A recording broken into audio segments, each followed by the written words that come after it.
Good evening, everyone. My name is Mayor Ted Betancourt, and I'm very honored to welcome all of you to the Wigan Auditorium here at Peabody City Hall for really one of the special events of the year, Student Government Day. We had a terrific day going around the city, learning about the different parts of our job. It's wonderful to interact with the students. It's really a special group. But at this time, to get the event started, I want to introduce the Mayor, Christina Pescatori.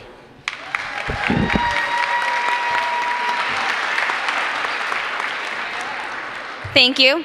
And at this time, I would like to introduce the police chief and fire chief, and they're going to lead us in the Pledge of Allegiance. And then following that, our chorale will sing the national anthem. To the flag of the United States of America, and to the republic for which it stands, one nation, under God, indivisible, with liberty and justice for all.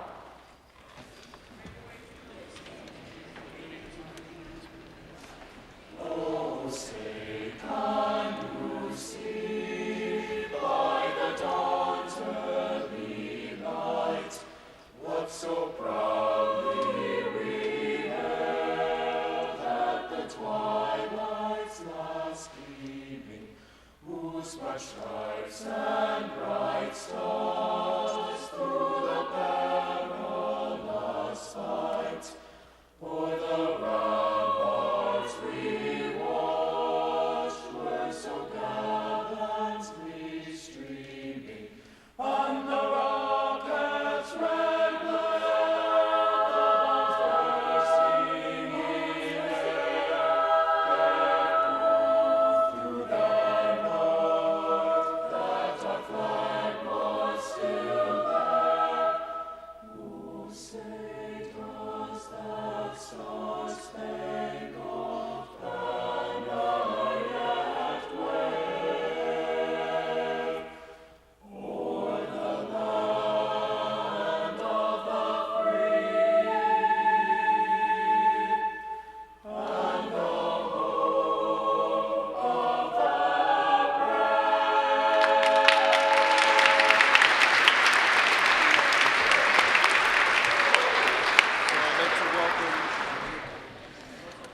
I would like to welcome Father Stephen Clements for the invocation.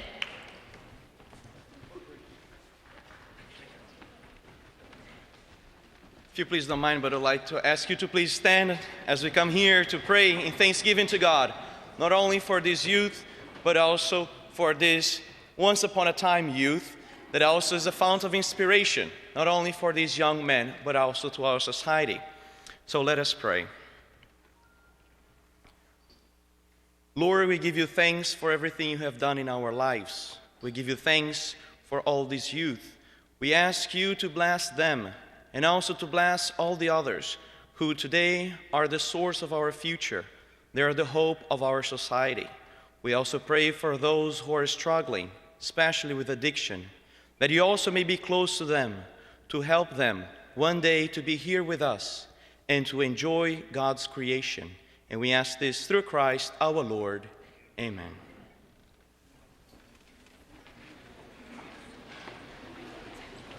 Is that you? So now what you'd like to do is turn it back to Mr. Simmons and the high school chorale for some musical selections. And now I'm going to turn it back over to Mr. Simmons and the chorale for our musical selections.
just watch for me this side the ground on this shining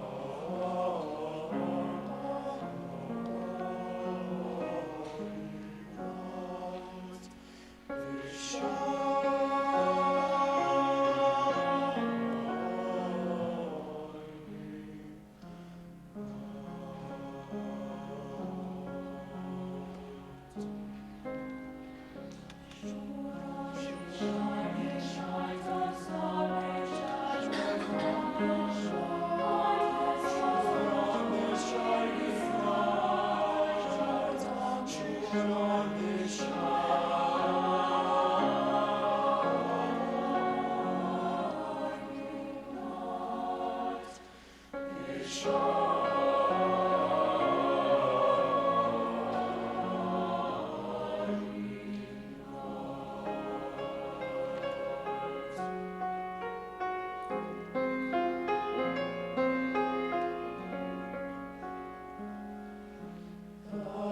till lies down the north, all is here, all is there.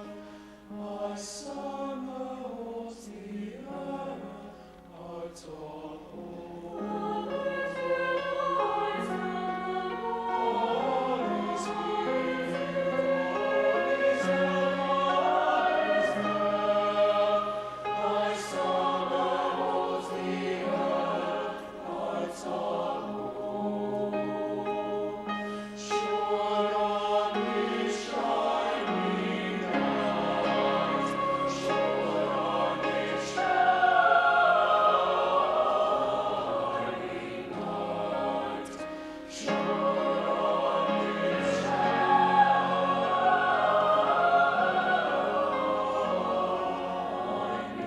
night. I wait for wonder, wandering for of shadows on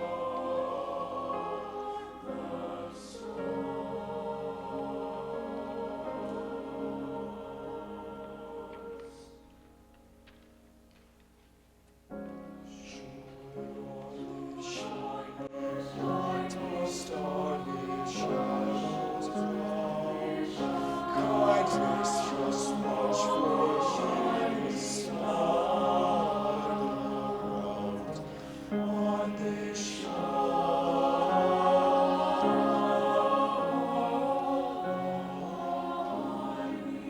night. This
tomorrow all the things were gone I'd worked for all my life, and I had to start again with just my children and my wife.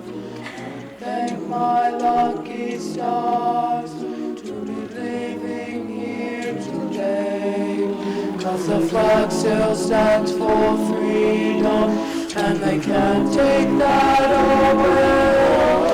I'm proud to be an American, where at least I know I'm free.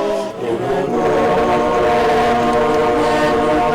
know who gave that right to me, and I'll gladly stand next to you and defend us still today. 'Cause I love this land. God bless the USA.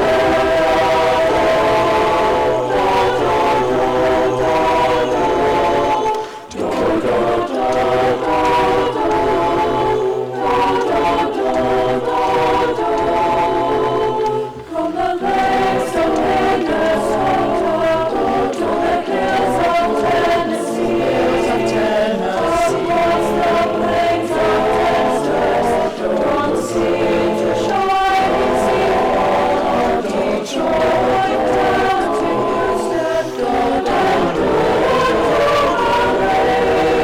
there's this pride in every American heart, and it's like we stand and say, we're proud to be American,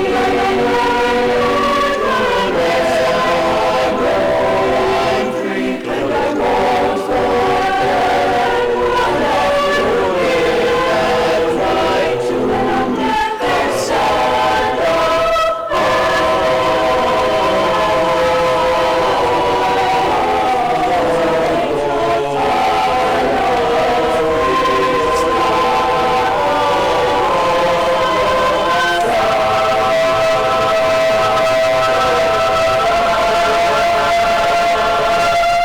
And I'm proud to be an American, where at least I know I'm free. And I won't forget the man who died, who gave that right to me. And I'm gladly stand up next to you and defend us still today. I love this land. God bless the USA.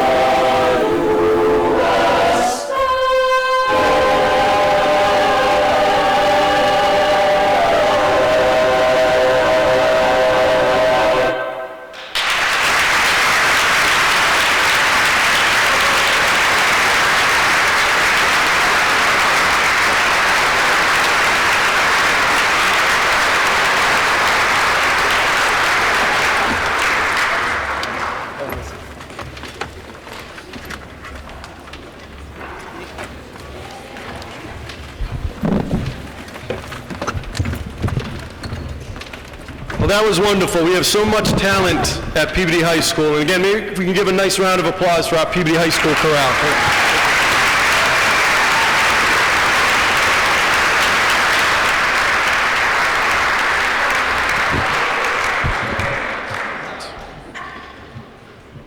Well, good evening again. My name is Ted Betancourt, and I'm very honored on behalf of the City of Peabody to welcome all of you to the Wigan Auditorium here at Peabody City Hall. I think I can speak for everyone in city government when I say that Student Government Day is one of our favorite events of the year, and I can say that for a couple of reasons. First is we have the opportunity to meet some very special students. And secondly, it's the opportunity to explain and speak about some of the important duties and responsibilities all of us carry out for the City of Peabody. We have many extremely talented people who work for this city. As of the most recent census, we have 53,682 people who reside in Peabody. We have hundreds of millions of dollars invested in our city buildings, 10 schools, 5 fire stations, police station, 3 libraries, among many others. We have nearly 200 miles of roads, and that's not including the 4 major highways that run through our city. And we have almost 1,400 employees. Every day we are confronted with many important and challenging issues that affect people's lives. We cover the fields of public safety, education, legal, financial, engineering, health, and park and recreation, just to name a few. I think the students saw that today, how fortunate I and the citizens of Peabody are to have dedicated city employees who care about their jobs in the city of Peabody.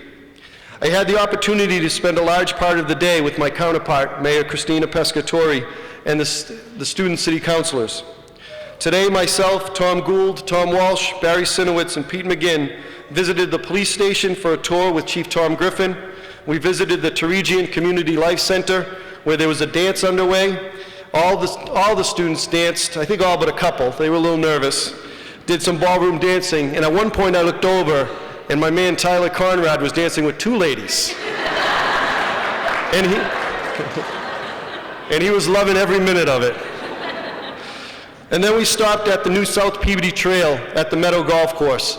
And those who haven't had the opportunity, and I was glad some of our students got to see it today, because I think all of them were surprised that we had that. It's brand new, we just opened it up in the fall. But it's at the golf course, and the golf course is spectacular in its own right. But we created the South Peabody Nature Trail and Conservation Area, named after former Mayor Michael Bonfanti. And it's really a special place, very quiet, and it's a beautiful view on an observation deck of Sydney's Pond. And I hope everybody has the opportunity to see it like our students did today. This year we are celebrating our 100th birthday as a city. We're having our centennial celebration, honoring our history. Prior to that, we were part of Salem, and then we became part of Danvers, South Danvers, and in 1868, we became the town of Peabody. But in 1916, we held an election and changed from a town to a city.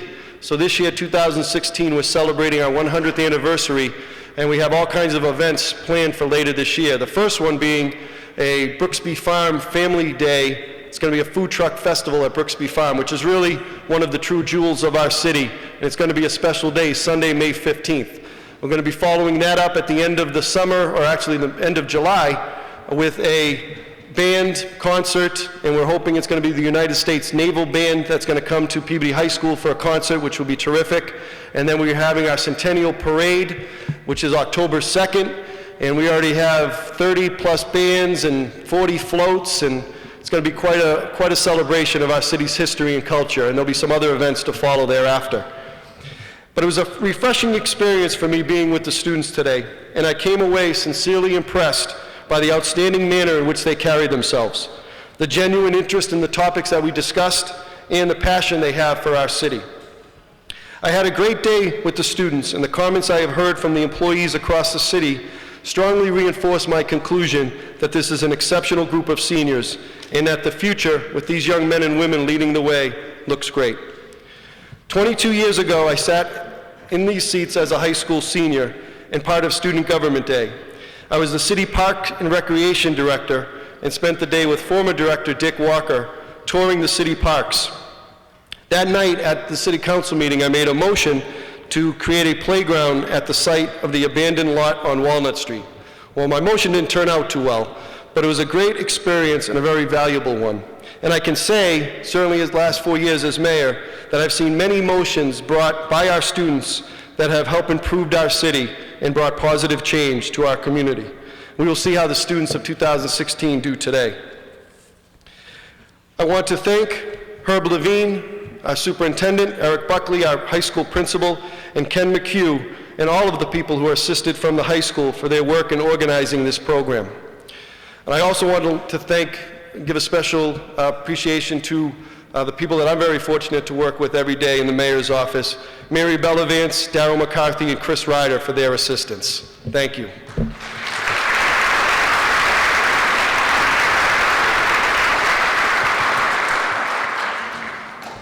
So it's my privilege to introduce for a few comments our superintendent, Herb Levine. Superintendent.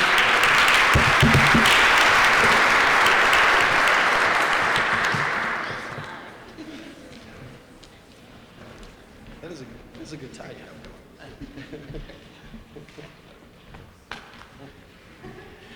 He always says a few comments because he knows that I talk a lot. And after saying all those nice things about the school department, you'll be happy to know that Superintendent Catherine McGrath and I added $3 million to the budget today, Mr. Mayor. Thank you very much for that.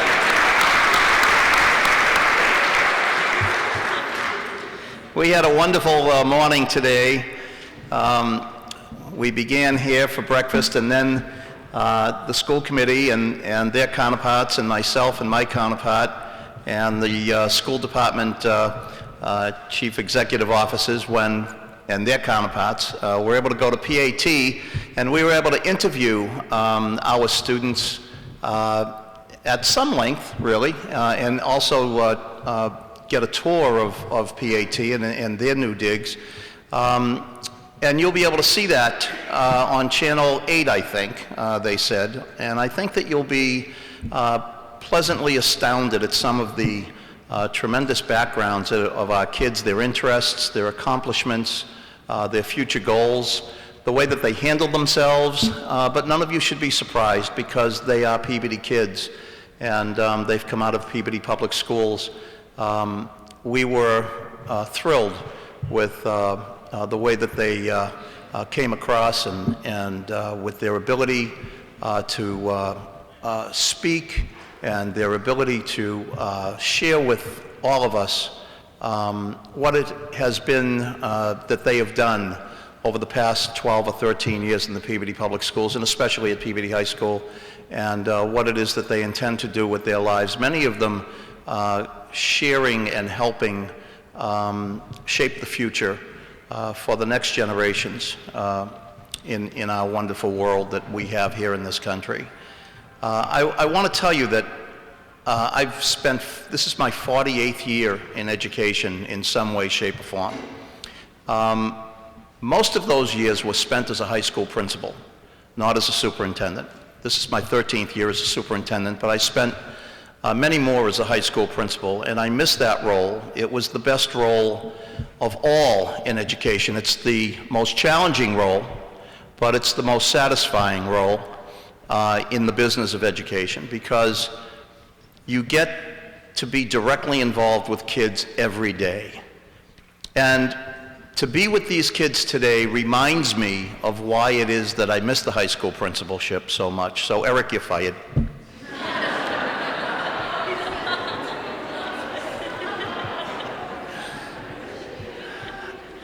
I just want to say that, you know, I've been a resident of Peabody for 35 years. My kids went through the Peabody Public Schools.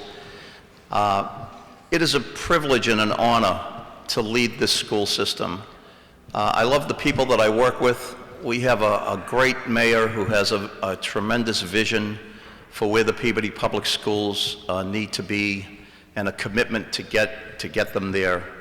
We have terrific teachers and school administrators who are committed to kids on a day-to-day basis, to helping kids improve their lives, to making the lives of kids better. And we just have a fabulous group of kids every day who make us so proud to be associated with them.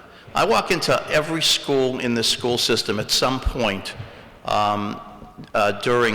I try to get to every school each month, whether it be an elementary school, the middle school, or the high school. And I can't tell you how excited I am to be interacting with the kids of the children of Peabody. Doesn't matter what kind of problems they might have, or what they bring, or what kind of homes they come from, rich, poor, or in between. These kids do us proud every single day. You should see some of the stuff that goes on in the classrooms. You should see the work that teachers do with these kids. You should see the respect that these kids show, the smiles on their faces. You should just see the climate in the schools. You'd be so proud. You need to know that your tax dollar is being well spent, that you have people who love these kids every day when they walk into the building, and nothing can be better than that. Thank you very much.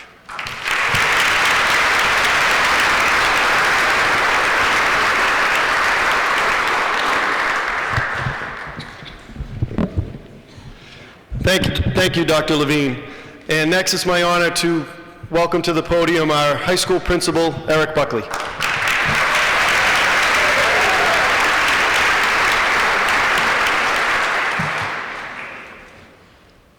So that's the second time I've been fired in 2 days. Yesterday we were in a meeting, and I was in the meeting, and the superintendent came to me and he said, and I thought that was it right there, but we needed to talk about something serious, so it turned out all right, but I'm starting to get a little bit of a complex there. So good evening, everybody. First, I'd like to take a moment to thank the Mayor, Mayor Betancourt, for supporting this day, along with all the City Hall officials and employees. The kids have a great time every single year with this event, and I hope you do too. The comments that I've been receiving and the feedback, from both sides, it's really a positive day, so thank you. I'd also like to thank Mary Bellavance, who, when I was a social studies teacher and department head of the social studies department, we worked very closely, and this is a big day for her. It's a very stressful day, but I will say too that it happens throughout the whole year. She's very busy meeting with now Mr. McHugh throughout the year to make sure that this day goes off flawlessly. So Mary, again, thank you very much.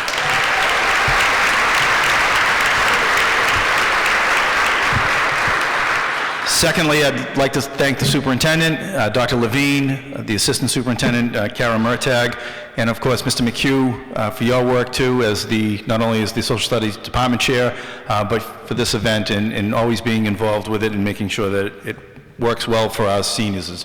It's a great experience for all of them. As you know, and as you've heard, I love speaking after the superintendent and the mayor. I can probably cut this down to 3 sentences. But this really does go back decades, this event, and I just recently ran into some former teachers, department head of the social studies department, and he had said, it's April, it's time for Student Government Day. So this has been going on for decades. Your counterparts probably when they spent some time with you today, told you that they got involved with the Student Government Day, and it inspired them to either run for office or be an employee of the city. We also had some excitement earlier this morning, and as did 32 other communities. And it was interesting that as I went down to greet the police and fire department, one of the firemen was actually a former student of mine and Student Government Day participant. So it was really kind of neat to see him. And I told him that today was the Student Government Day, and we talked about some of those past years. Myself and Mrs. Maniatis and your teachers see in you every day. We're very lucky. We spend a lot of time with you. We see it every day. You make us happy. Sometimes you make us a little sad, but we're very fortunate to spend every single day with you. And I hope that the city employees that you were with today saw what a great group you are too. This is just a small group of what the class of 2016 is about. They're really a good group of kids. They have a special place in my heart, obviously, because I've known a lot of them since they were very young. But this is an exceptional group, and we expect a lot from them as they go forth after graduation. And this Student Government Day also marks the beginning of your towards the march towards graduation. So this is kind of exciting. I know it's bittersweet. Yes, Rob's excited. But it really is the beginning of the end of your public education here in Peabody. So I want you to enjoy this day, and we'll have a little vacation, come back, and it'll move very quickly, and we'll have a very good time right up to June 3rd. So I'd like to thank all the parents that are here today. It's much more crowded than it has been in the past years. So again, thank you for all your support, and thank you, the city and the mayor for all their support for this program. Have a great night.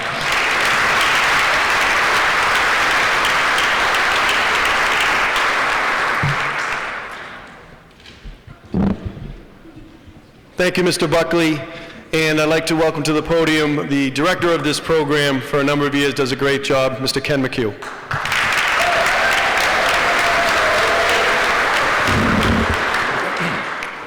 Good evening. I'd like to start off as well by thanking everybody for everything that they did to make this day happen, from the students, the staff, to everybody in the school committee, city council, parents that are here. And I just want to talk a little bit about really what's going to go on tonight. I'm the last speaker right here before we get the show on the road, and we're going to have a great time tonight. We have a city council and school committee meetings, and the students have spent several months working on their motions that they're going to propose tonight. and they're going to have spirited debate about them. They'll vote on them up or down. We'll see which ones are passed. Over the course of the school year, the seniors were provided an opportunity to participate in Student Government Day. I also want to take a moment to thank the students who are not here tonight. There were about 200 students who put their names out there to run for these different positions. Who you see here tonight, there's, I think, 65 or 66 students here tonight who prevailed in those elections. And they were allowed the opportunity to really see how the city works from the inside, and something, as we've just heard from the other speakers tonight, is that eye-opening to a lot of them. So the students, as I said, put a lot of time into this, and we're going to see tonight what are these motions that they make, and I hope that you can all share in the passion that the students had for this day, and that they're going to have the evening events as well. So once again, thank you everybody for making this very, very special day. Thank you.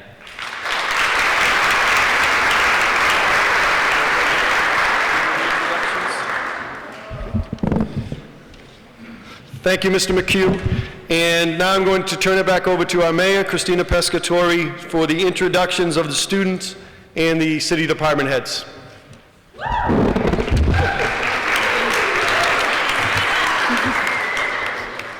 All right, so Animal Control Officer is Owen Brewster with Sharon January.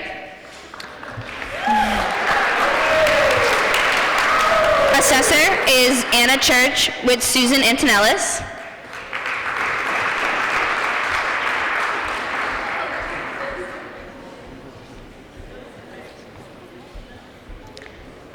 Attorney is Craig Jordan with Michael Smirzinski. Yeah, good job.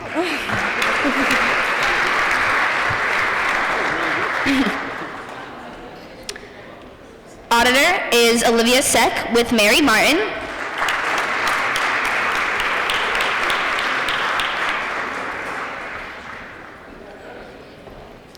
Brooksby Farm Manager is Lindsay Grayson with Joanne Roden.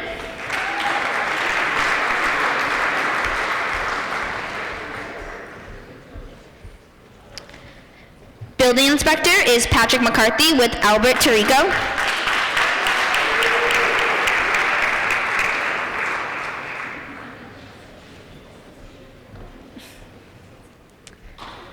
Business Liaison is Gianna Ferlizzi with Julie Daigle.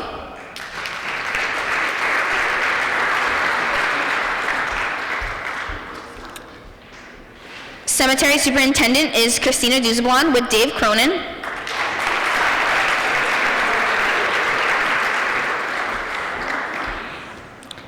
Chemist and Water Supervisor is Aubrey Irvine with Michael Shue.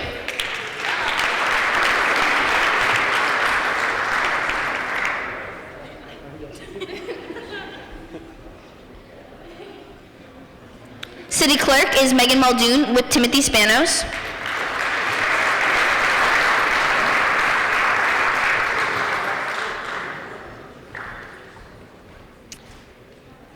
The following are City Councilors at Large: Ryan Buckley with Tom Walsh.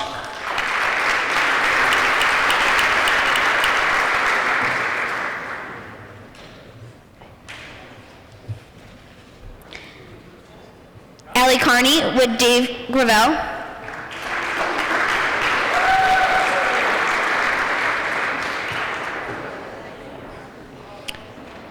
Tyler Conrad with Tom Gould.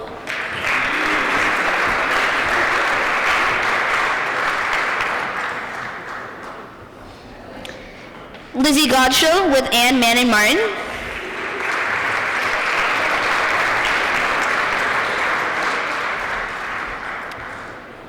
And Tally Malcolm with Mike Garabedian.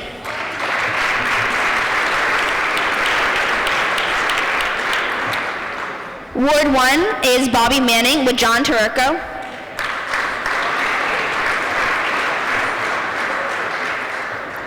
Ward 2 is Josh Rizzo with Peter McGinn.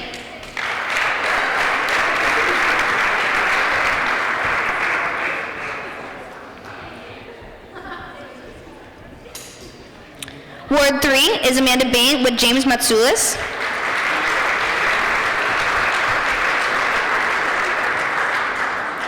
Ward 4 is Dan Silverman with Ed Charist.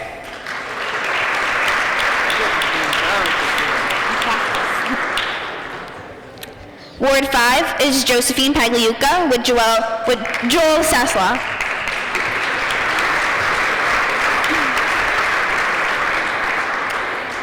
And Ward 6 is Jared Sinowitz with Barry Sinowitz.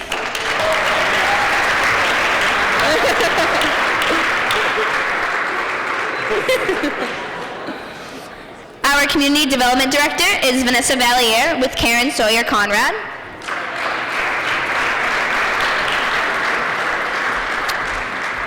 Council on Aging Director is Christina Brown with Carolyn Wynn.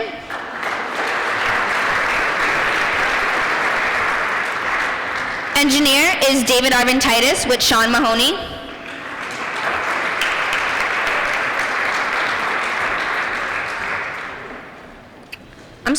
Electrical Inspector is David Arvin-Titus. Engineer is Cynthia Roki with William Pullitz.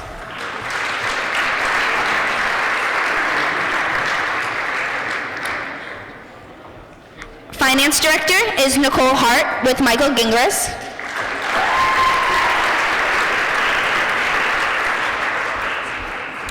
Chief of Fire Department is Jay Luna Gill with Stephen Pasden.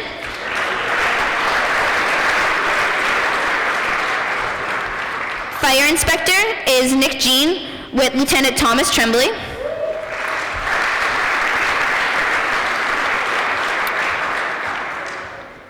Health and Human Service Director is Bella Shula with Sharon Cameron.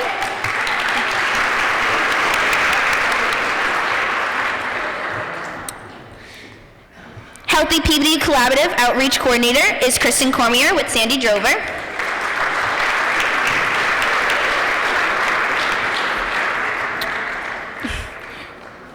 Human Resources Director is Ashley Jenkins with Karen Bedreau.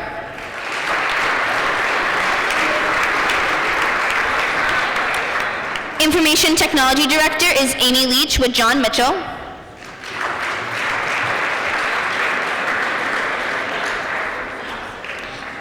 Library Director is Kira Bresnahan with Jerry Guillot.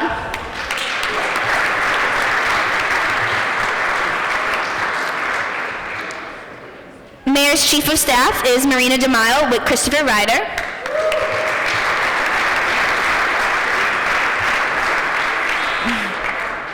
Executive Secretary is is Christopher Gagliolo with Daryl McCarthy.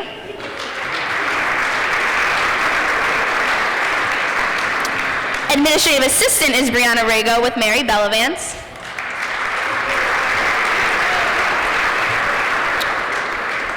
Parks and Forestry Superintendent is Katie Tanzi with Brian Grant. Peabody Municipal Light Commission Chairperson is Marisha Morton with Robert Wheatley. Peabody Municipal Light Plant Manager is Mateus De Silva with Glenn Torreira.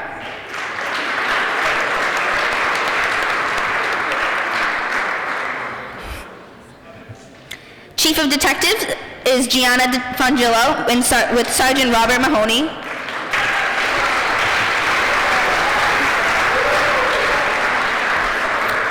Chief of Police is Aaron Blaisdell with Thomas Griffin.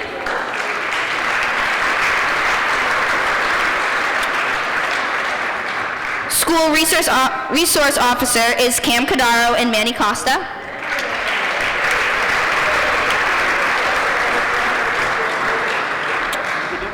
Secretary to the Chief of Police is Emma Rigo with Sharon January.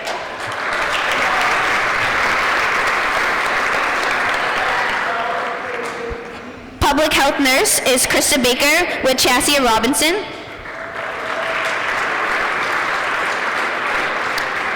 Public Service Director is Samantha Cummings with Dave Taranzoni.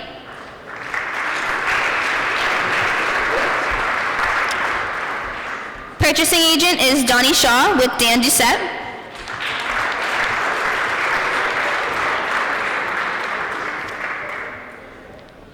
Recreation Parks and Forestry Director is Haley McCarron with Jen Davis.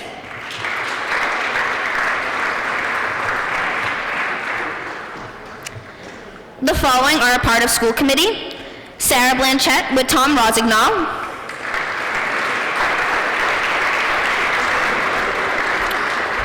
Rachel Jika with Brandy Carpenter.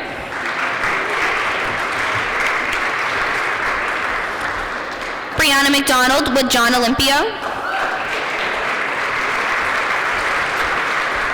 Serena Santos with Jared Hotchman.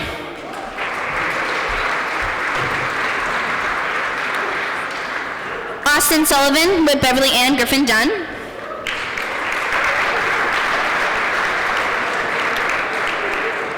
And Emily Sylvanowicz, who is also with Tom Rosignol.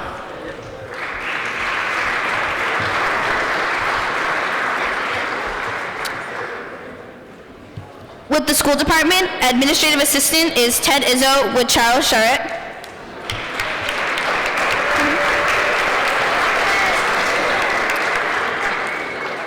Administrator of special education is Sophia Adelino with Kara Murtaugh.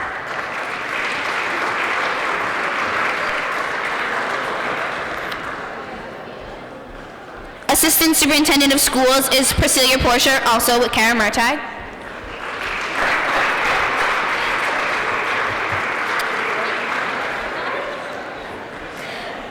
High school assistant principal is Rob Picano with Judy Maniatis.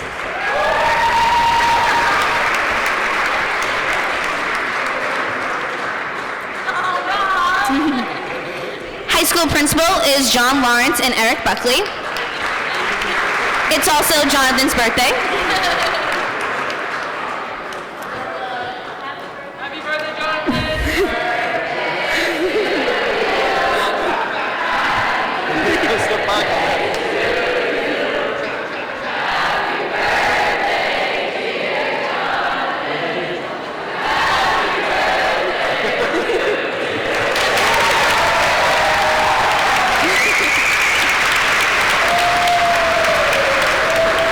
The school business manager is Katrina Silva with David Jack.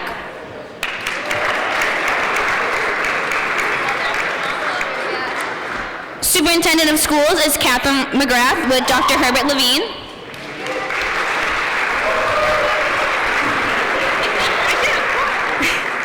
Treasurer is Orla Kelly with Jean Carnavale. And last but not least is Veteran Services and Homeland Security Director Paige Hayward with Christopher Ty.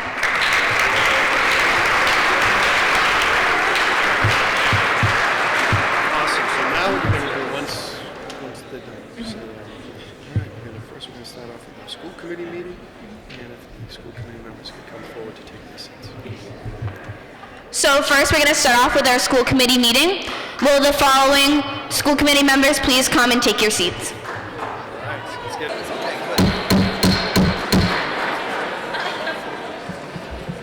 I would like to call the school committee meeting on the motion, high school students should be allowed to use cell phones and other electronics during lunch, in between classes, and upon times in which teachers believe it is appropriate in their classroom. Would either Rachel Jika or Serena Santos like to speak? You say okay? Rachel, or you're allowed. Go ahead, you have the floor. All right, Mrs. Jikas, you have the floor. Okay, so we made a motion for kids in schools to be able to use their cell phones in the hallways, in the lobby, in the morning, in the cafeteria, and whenever teachers deem it appropriate in class for instructional and school purposes. And we think that it's a good idea because we're in the 21st century and phones and technology are up and coming, and that's what college is like, so it would be helpful to us, and we can use them as resources, and yeah.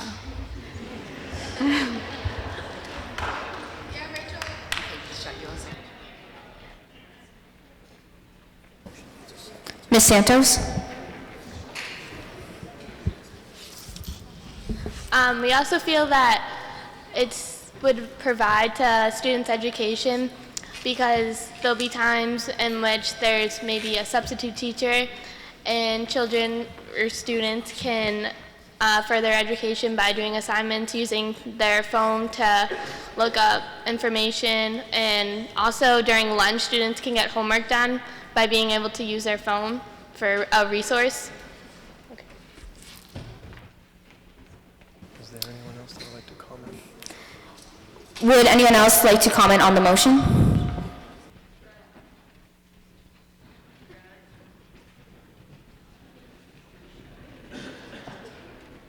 Ms. Jikas?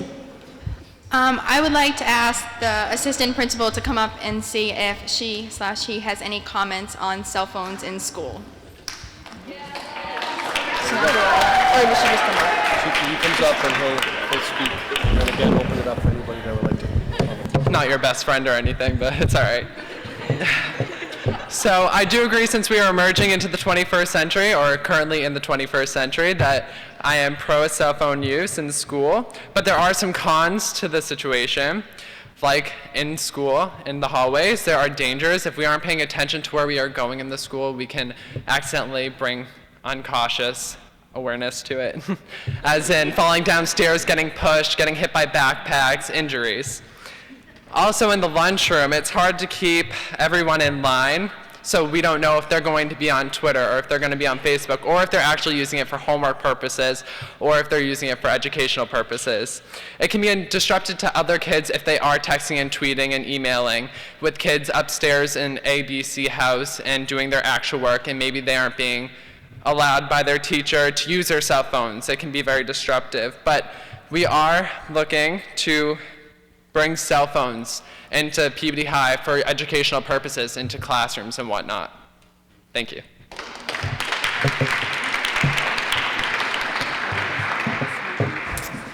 Would anyone else like to comment on this topic? Ms. Jikas? Okay, so we understand the problems that we could come in contact with cell phones, just like any other situation or anything else introduced into the school system. For example, Burlington High has a new policy on cell phones, and students can use them in the lobby, the cafeteria, and in classes when appropriate, taking polls or whatever else the teachers use them for. Not in the hallways, because there's a distraction and confusion and may run into other problems. So we would like at this time to see if there could be a trial run of phones or whatever else. I agree with the trial run. Ms. Sylvanowitz? This is for Ms. Jika. How are the usage of the phones going to be monitored by the faculty?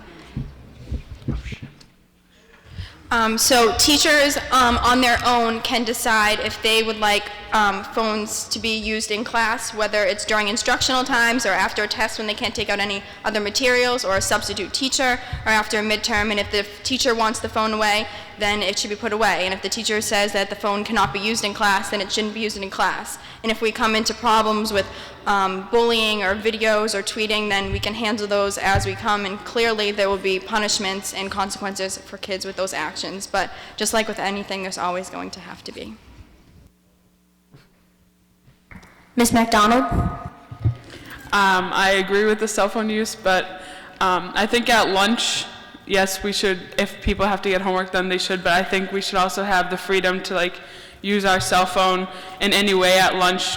I feel like that's a free period, and it's a good break, and just to get away from the school mindset for a little. And another thing on how will teachers know? I think teachers know by now who pays attention in class and who doesn't. So I know those kids that actually pay attention in school will do the work on their cell phones, versus the kids who never do work will never do it anyway, so they won't do it. Would anyone else like to comment? Ms. Santos? Through the chair to assistant principal, I want to know why you believe it would be a problem to allow students to use Facebook and Twitter while at lunch. Because school is a place to learn, and Twitter and Facebook aren't educational uses. But lunch is also a time to relax and... Okay, lunch is also a time to relax and de-stress and take a break from academics in order to enjoy your free time. I agree, but I think the trial one will get kids used to not using Twitter and Facebook and just the educational purposes. If we just let them go right into lunch, then it's going to give them the openness to go on Twitter. They're not going to get used to just using it for educational purposes. Ms. McDonald? Through the chair to Assistant Principal Rob Picano. Rob Picano, how will you know if I'm using Twitter or not?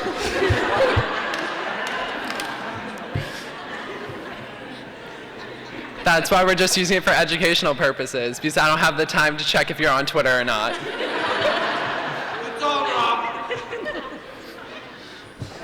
Would anyone else like to be heard? Go ahead. I would like to make a motion. High school students should be allowed to use their cell phones and other electronic devices during lunch and upon times in which teachers believes it appropriate in their classroom. Second motion. Oh, I said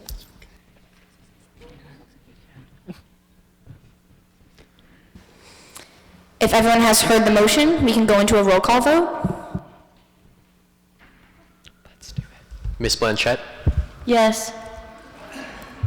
Ms. Chica, Yes.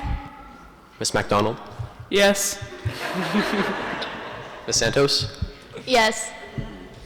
Mr. Sullivan, Yes. Ms. Sylvanowitz, Yes. motion passes. Yay!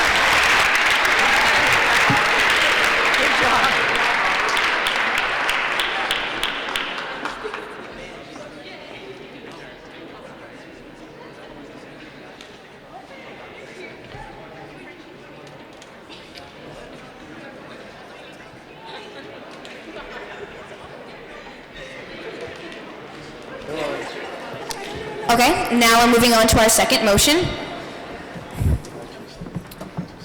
The motion is to reconfigure the Peabody Veterans Memorial High School Wi-Fi to improve the connectivity. The improvements will increase the available bandwidth and install additional access to points to create a network that will support the efficient use of all internet-based school devices, teacher devices, student devices, and guest devices.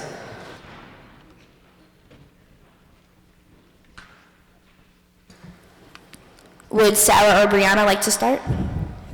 So what we want to do right now, the Wi-Fi can only hold around 200 people, which is 60 megabytes per second.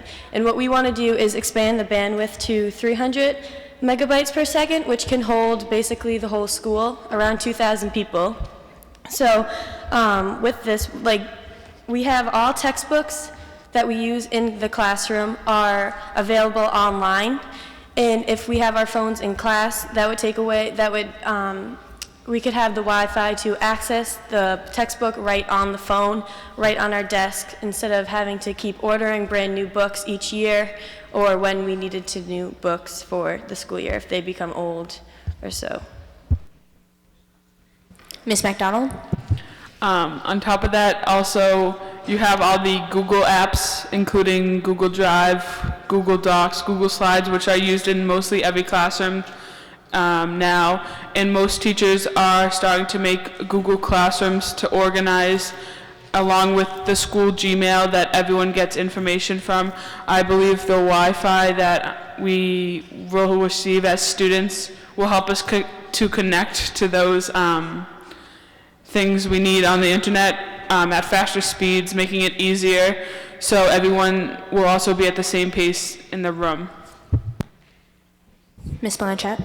As the motion just passed that the cell phones are allowed to be used in the cafeteria or when the teacher says so, and for educational purposes, most students do not have the service to use their cell phones for educational purposes, so if we have the Wi-Fi, it would be much more access to use these educational purposes. Ms. Sylvanowitz? Through the chair to Ms. Blanchett, if we were to get Wi-Fi, how much would that cost and how do you plan on getting the money?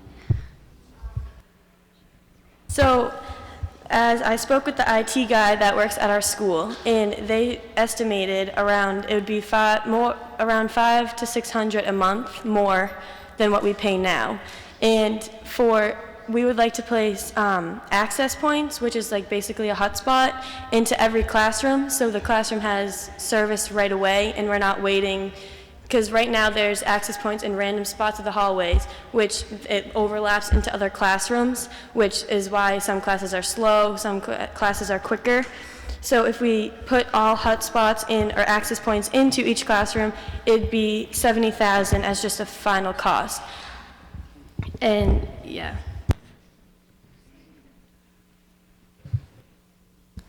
Ms. Portia?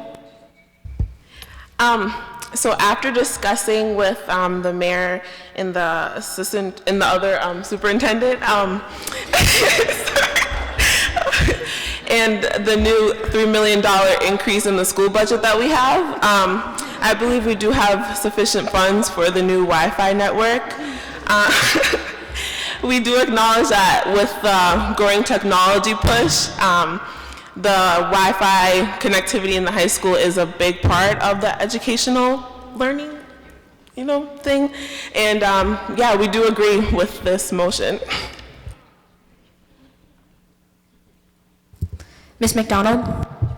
Also, I'd just like to put out there, we do have the Google Chromebooks, but in comparison to with your phone, I think it's a little more personal because you can have everything on there. We do have a lot of access to computers in school with OK Wi-Fi, but I think the new hotspot Wi-Fi and the cell phone use will make it better for everyone, giving everyone access. And the people who don't have smartphones actually can use the Google Chromebooks. Ms. Blanchett? So now that we only have around 2 sets of Chromebooks, I think, or a little bit more, 3. And there's always scheduling conflicts with the library or the computer lab or the Chromebooks. And so if one class schedules it and they don't communicate with who has what and whatever, the Wi-Fi on each other's phones, the teachers won't have to make another plan that something random because they had the plan for using the Chromebooks or the computer lab. We would be able to access it right on our phones instead of having the teachers make a whole new plan and just follow through with their plan for that day that use the computers. Ms. Santos? I request to speak to the school business manager.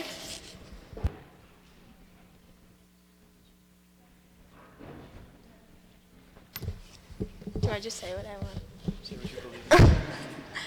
I think this Wi-Fi would be beneficial, especially with the Chromebooks, as I've heard, which is not confirmed, that the incoming freshmen are going to receive Chromebooks. And I know from being in a classroom with Chromebooks that sometimes with the current Wi-Fi, we're not all allowed to log on at the same time, and sometimes the connection is slow. So I think it will be beneficial to students and teachers who are using Chromebooks or any type of device, that it will be more beneficial for us to have better Wi-Fi so we can all use it at the same time and not have to lag and wait.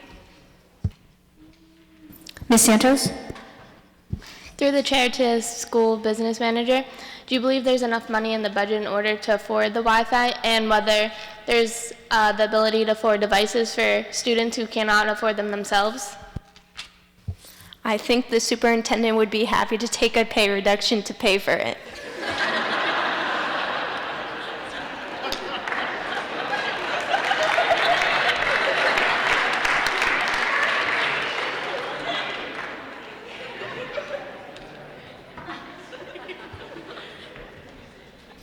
But on a serious note, we'd have to do a budget analysis, but I think we have enough money to pay for it. Ms. Blanchett? One day I spoke to the IT guy, and I asked about social media accounts and if they can manage that when there is a student access like to the Wi-Fi, their own, I don't know what it's called, like when you log on. And the IT guy said it is possible to block all social medias on the cell phone with the Wi-Fi. So we wouldn't have to worry in that case. Just the websites that they offer and access, like educational websites, as it is now in like regular library computers.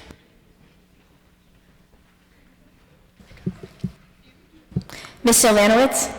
Through the chair to the superintendent, how long do you anticipate the installation of the hotspots to take?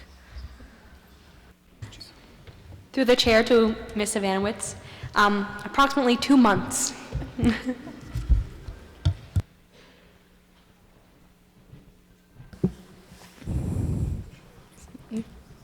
Would anyone else like to be heard? So, if no one wants to say Mrs. McDonald, would you like? At this time, Mrs. McDonald, would you like to make the motion? I would. The motion is to reconfigure the Peabody Veterans Memorial High School Wi-Fi to improve the connectivity. The improvements will increase the available bandwidth and install additional access points to create a network that will support the efficient use of all internet-based school devices, teacher devices, student devices, and guest devices. Ms. Blanchett? I'd like to second that.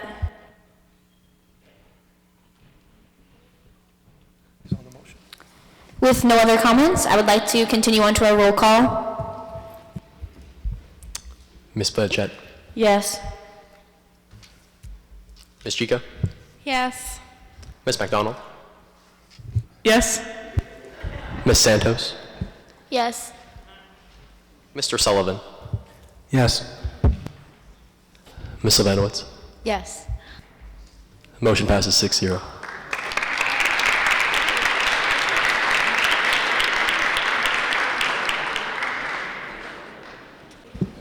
At this time, we'll be going on to our third motion.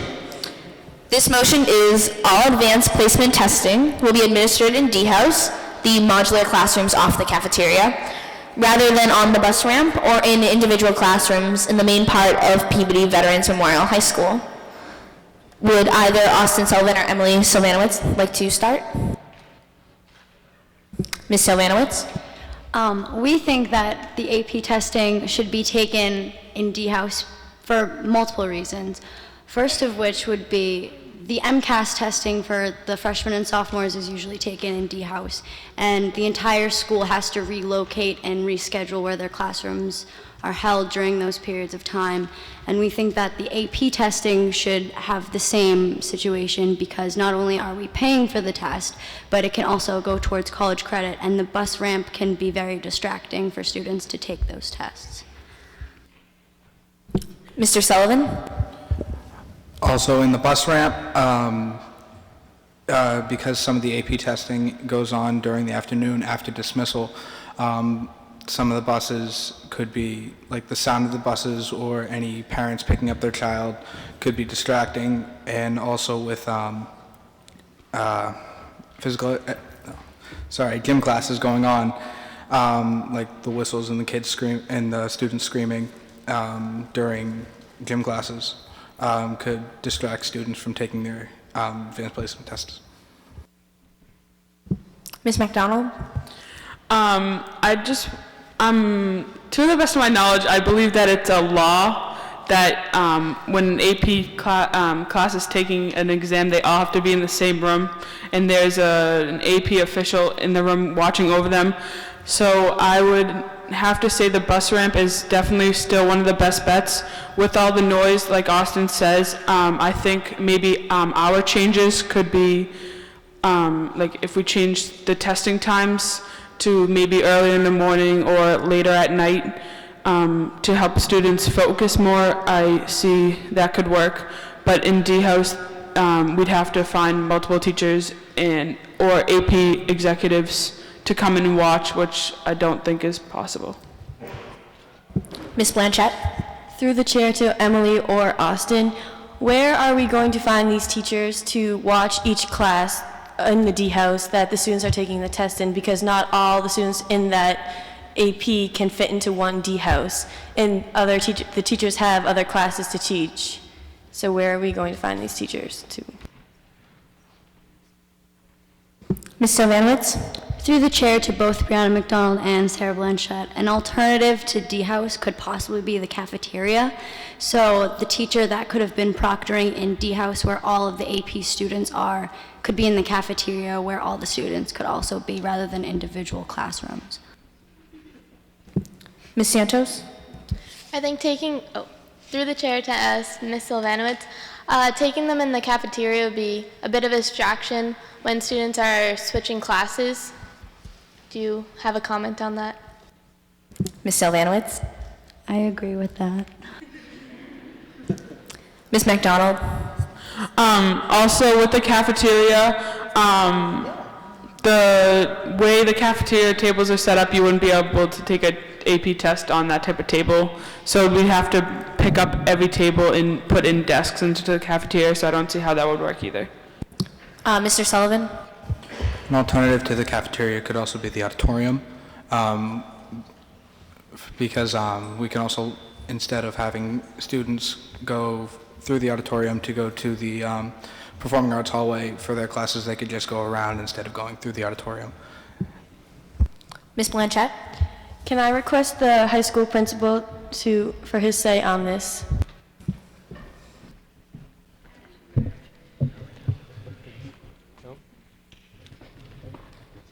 As it would be ideal to have all the AP testings in D-House, it can't happen, as Brianna said, because of the size of some of the AP classes. For example, if an AP Stats class had 70 kids in it, they all need to be in the same room while they're taking that test, and they all need to be administered at the same time because it is set by the College Board and can't be changed.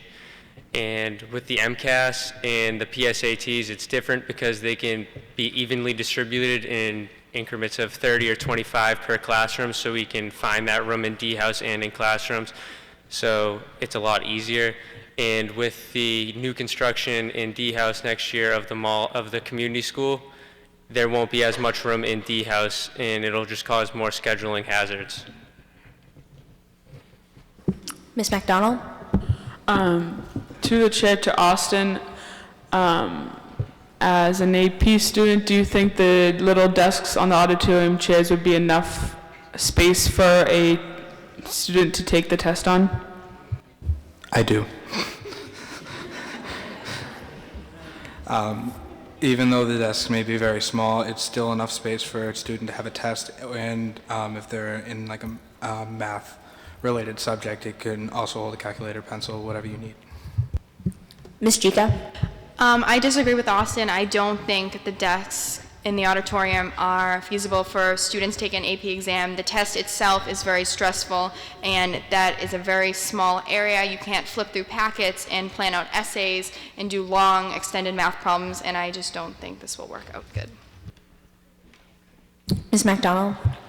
I agree with Ms. Jica. Also, the problem in the auditorium is that the chairs are very, very close together, so you'd probably have to regulate that with like every other, which would still be very strange. And some big people don't fit with those little desks on their laps, so and some of them are broken, so I just like to throw that out there. Ms. Portia? This is to the chair of Ms. McDonald. To my knowledge, the AP statistics tests are held in D-House every year. So apparently that rule of everyone being in the same room isn't valid. Also, D-House is the only area in the school that has regulated temperatures where you can adjust when it's too warm, they actually have air conditioning. So when you're taking the AP test in June, you won't be sweating. It's also isolated from the rest of the school, so it's not as distracting. So I believe the first motion is the best one. Ms. McGrath? Through the chair to, oh my God, I forgot. Austin or Emily, you're proposing an option similar to MCAS testing. However, AP testing is throughout the whole day, 7 periods, unlike MCAS, which is only 4, and it's also for 2 weeks, not just 2 days. So I feel like the relocation of the teachers in D-House and the classes would just not be practical. Thank you. Ms. McDonald? Like the principal just said, it is a College Board rule, so maybe we're breaking one of those, but I'm 95% sure, and so is Mr. Principal over there, that it's a rule. So,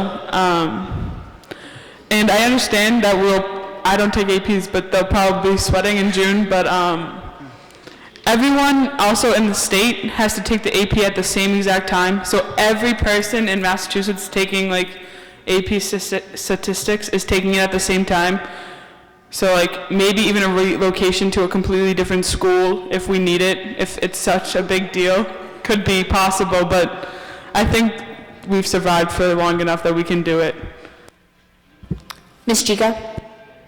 I took an AP test last year, not this year, but I did last year, and I was in the bus ramp, and I didn't find it to be that distracting. I'm curious, what is that distracting about the bus ramp? Ms. Sylvanowitz?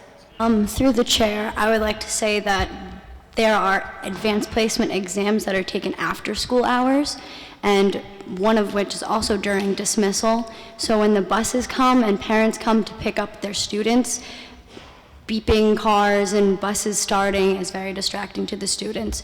So if not D-House, if not the bus ramp, if not the library or the cafeteria, as Ms. McDonald suggested, we could possibly go to another school, because having to deal with that for up to 4 hours to take an exam that could help us not have to take a class in college would be beneficial to all the students taking the exam. Ms. Santos? Through the chair, I think another issue with taking it on the bus ramp is time management. Usually there's only one clock in there. If you're in the very back, you have no idea how much time you have left, and timing is very important on an AP test, because each question you only have either, every test is different, 19 minutes, or some are, with the English test, each essay you want to spend 40 minutes, and if you don't know the time, then that can mess you all up. Ms. Silva? Being a person who took 2 AP exams on the same day and taking my first exam in the bus ramp and my second exam in D-House, I would say that I much preferred the bus ramp. I felt it was more spacious. And the only suggestion I have on the bus ramp is to put window curtains, because it got a little sunny, and that's the only suggestion. I liked how we were all in the same room, and I thought it was easier to concentrate in the bus ramp. Ms. Blanchett? Through the chair to Emily, how would we get the funding to get buses to transport the AP students to a different place to take the test?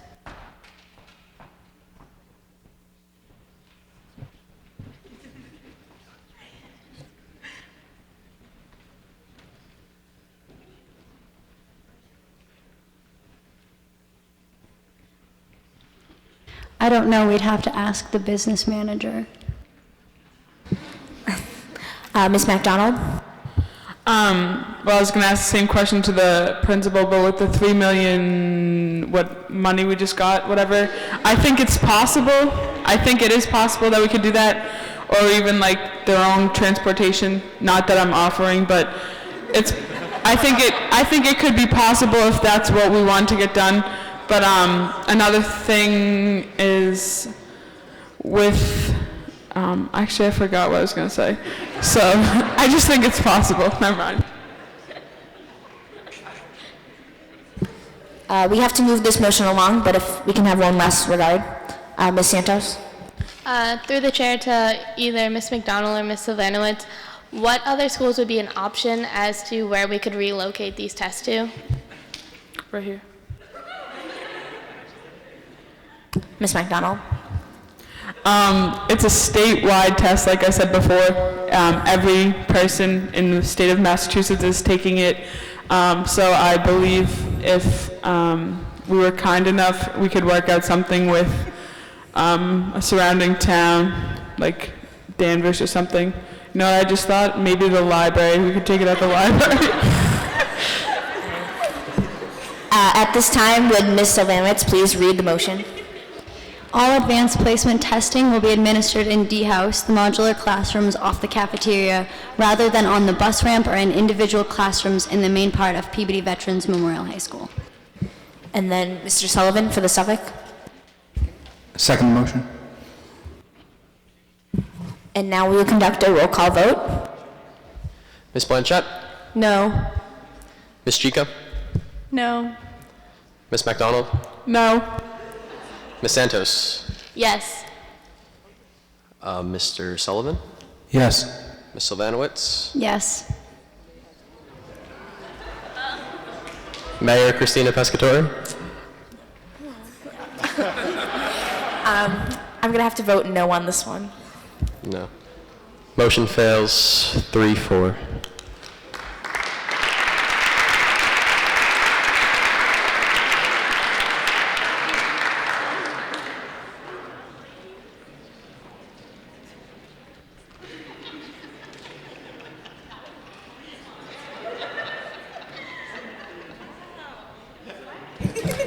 I'd like to thank you all for a wonderful school committee meeting, and at this time, would the city council please come forward?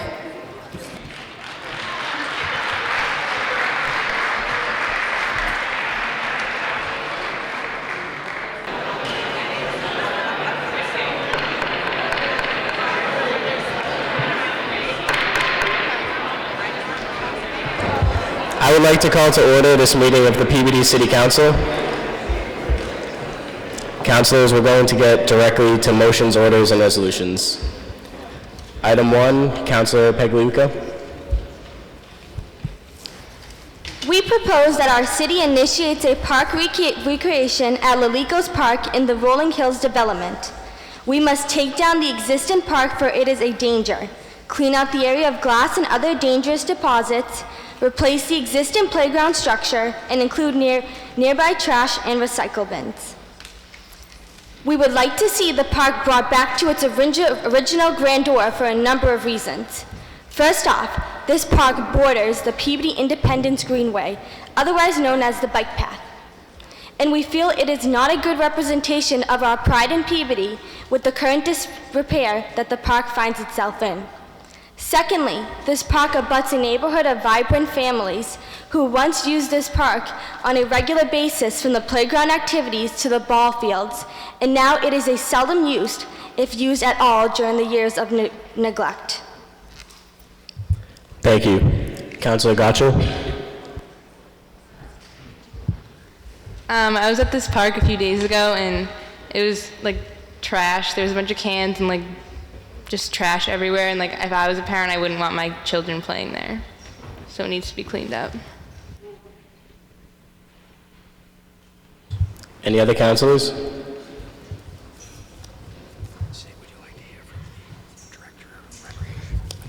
We would like to hear from the Recreation, Parks, and Forestry Director.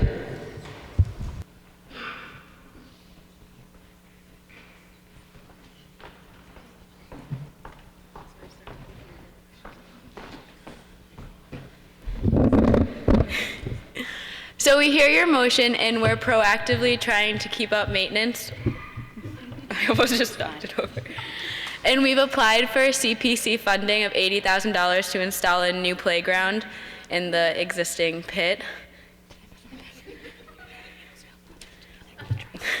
And we're also trying to plan an Eagle Scout project, but we'll connect the bike trail to the park, which is across the little forest area.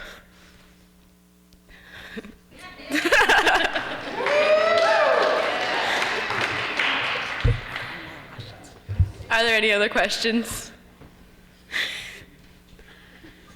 Through the chair, my question would be, if we haven't received the funding yet, if we're only applying for it at this point, how are we going to pass this motion now if we're not sure if we have the money?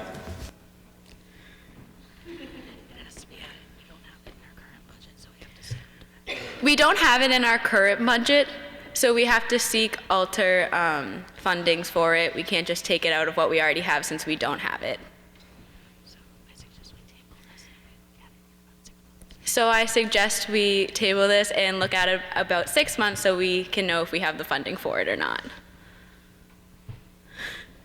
Any other questions? Thank you. We'd like to call the Public Service Director. Oh, Councilor Silverman. Through the chair, we're wondering what your estimated costs for the renovations would be. How much would it be to clean up the park and, rebuild a playground?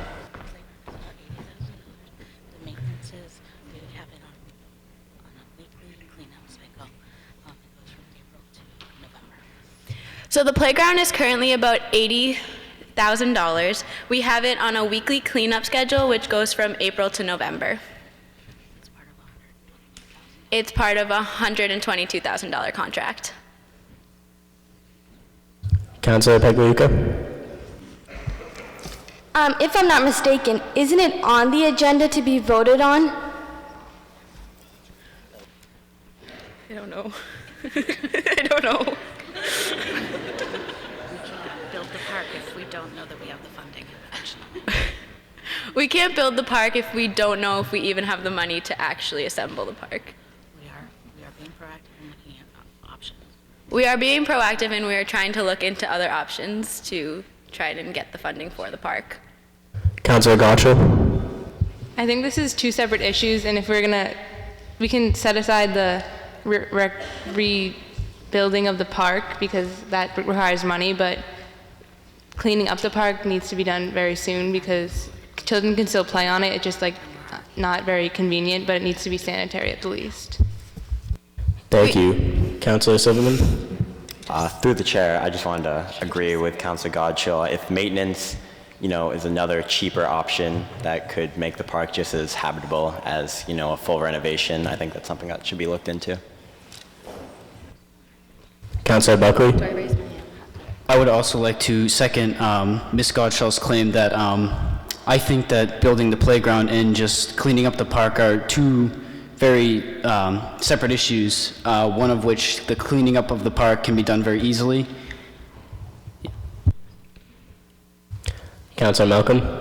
Through the chair, is it necessary to rebuild the whole park, or is it just better to clean up instead? Well, we've already disassembled the existing park that was there and just left 2 swings for any activity that would like to be done there, and we're currently in the process of trying to clean up the park.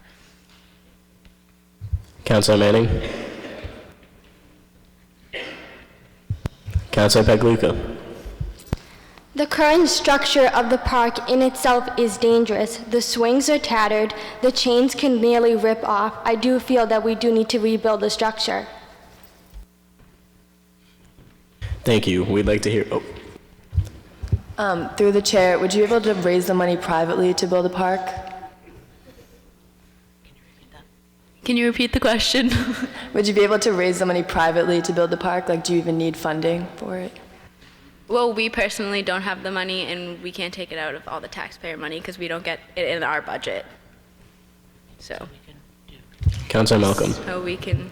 Through the chair, would it also be possible to just replace the parts that are broken, or would you have to replace the whole entire playground? We would have to replace the entire because we can't retrofit. Thank you. We'd like to hear from the Public Service Director. Do the councilors have any questions for the Public Service Director?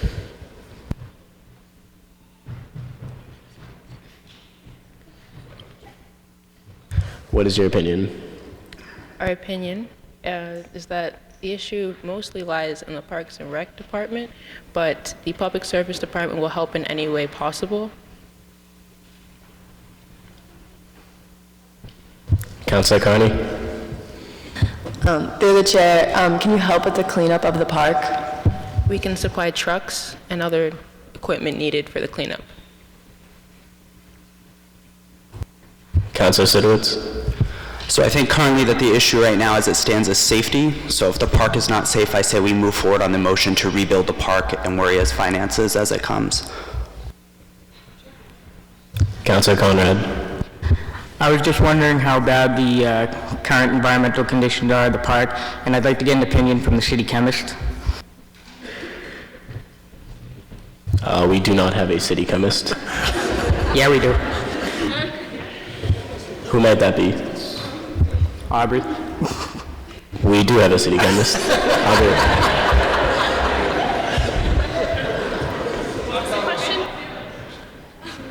Can you repeat the question? I was just wondering how bad the environmental conditions are currently in the park. Like what the current effect of the trash is on the environment. Well, I mostly deal with the water, not necessarily the environmental conditions of it. I'm sorry. Just tell them that you're really involved in water treatment, and this really isn't your expertise. This really isn't my expertise. I'm sorry. Okay, thank you. Water treatment. I good? She's in water treatment. What?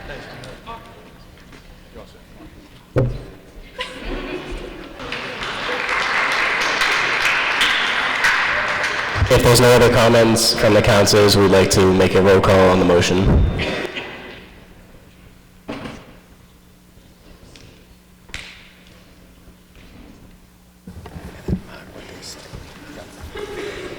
Bain?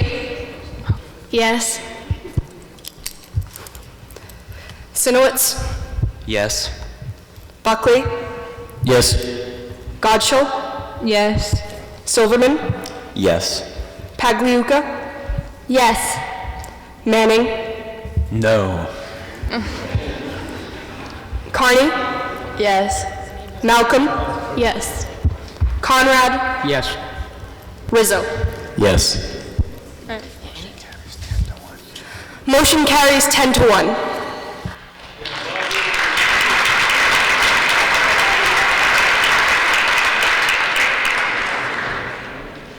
Now moving to item 2, Councilor Malcolm.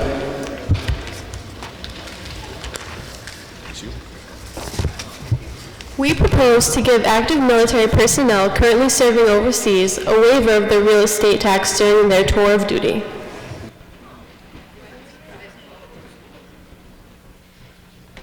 Councilor Sinowitz. So currently in the city of Peabody, it looks like the average real estate tax is roughly $3,500 per year. If we divide that by 12, that's roughly $291 per month. And the average tour overseas is 9 months. So if we multiply that by 9, it's $2,600 for a tour overseas to cover one of the active servicemen. So I think that, you know, recognition for them, what they're doing for our country, it would be a nice service for them to cut back on their real estate tax. And it's only temporary, so when they return home from overseas, that tax is reinstated. Councilor Gotcha. Do we know how many active military personnel there are in the city? We would like to call up the Veteran Service and Homeland Security Director to answer that question for us.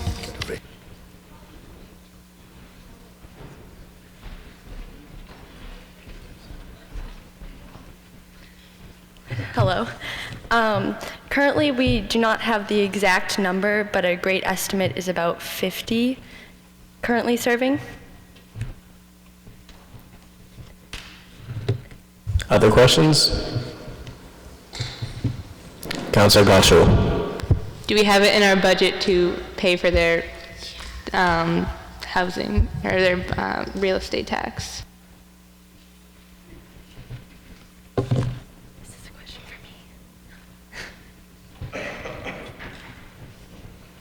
Are there any other questions? Councilor Sinowitz. We'd like to bring up the assessor. Could the assessor step forward?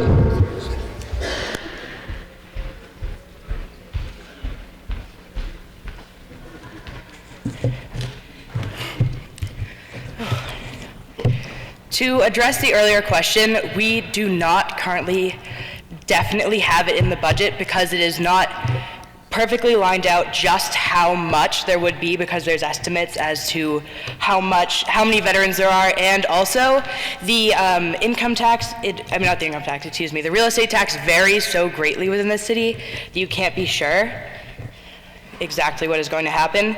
And also the current thing instated for veterans, or it's for disabled veterans that we have, is called Clause 59, which is partially reimbursed by the state government, and the counterpart, which would go for this motion, is called Clause 56, is not reimbursed at all by the state, so this would have to be completely funded by the city of Peabody. And most of our current budget goes to the rest that is not covered by the state government, as well as widows and legally disabled people who are not veterans of any sort. Councilor Conrad. Yes, I was just wondering if you knew of any similar tax break incentives to veterans that have been offered in nearby communities? For the Class 56, which I mentioned, there is only 4 cities and towns in the entire state of Massachusetts that has adopted this, so it is not very easy to tell how it would carry over in Peabody, because most of them are out west. There are 3 small cities out west, and then Boston, which is hard to compare to as well, because they have multiple tax breaks that nowhere else in the state does because of their size. Councilor Pagliuca. Through the chair, I do believe we have $15 million in free cash. I'm interested, how does the mayor feel about taking some of the funds from the free cash?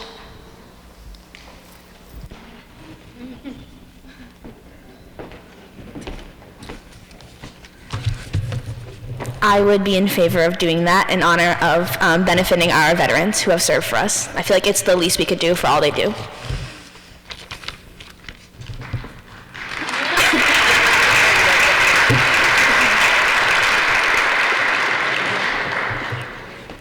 Any more questions?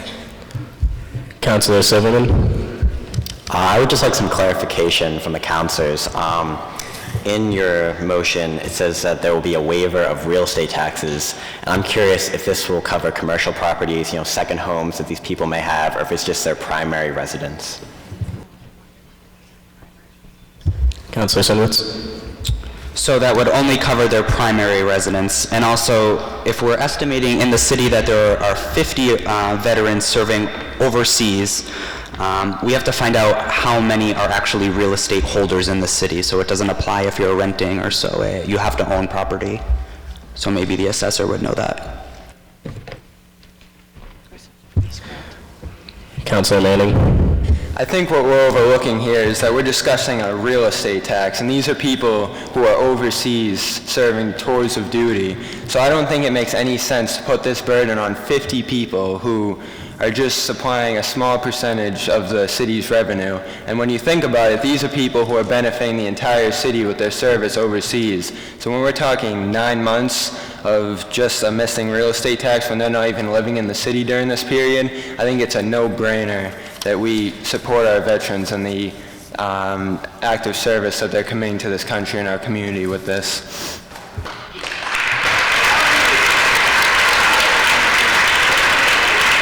Thank you. Councilor Buckley. I would obviously like to agree with Mr. Manning's point, and to respond to one of Councilor Conrad's earlier points, the state of Massachusetts allows communities to determine local option excise taxes, whether they want to enforce them on veterans. The state of Massachusetts allows communities to make that decision themselves. We would like to call up the city solicitor for a legal opinion.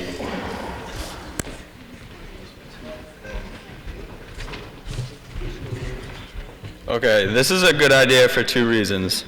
First, the federal government does not tax the wages of soldiers and sailors serving in the war zones. Second, we can administer the program by just asking the veterans to show his tax-free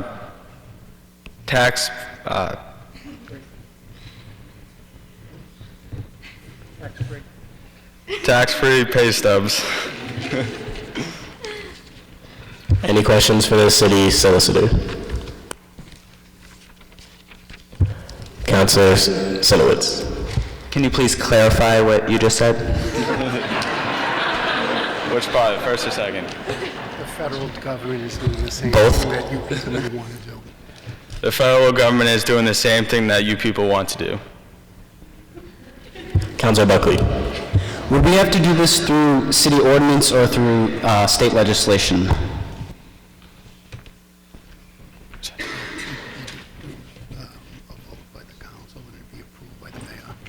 You do a vote by the council and then it'll be approved by the mayor.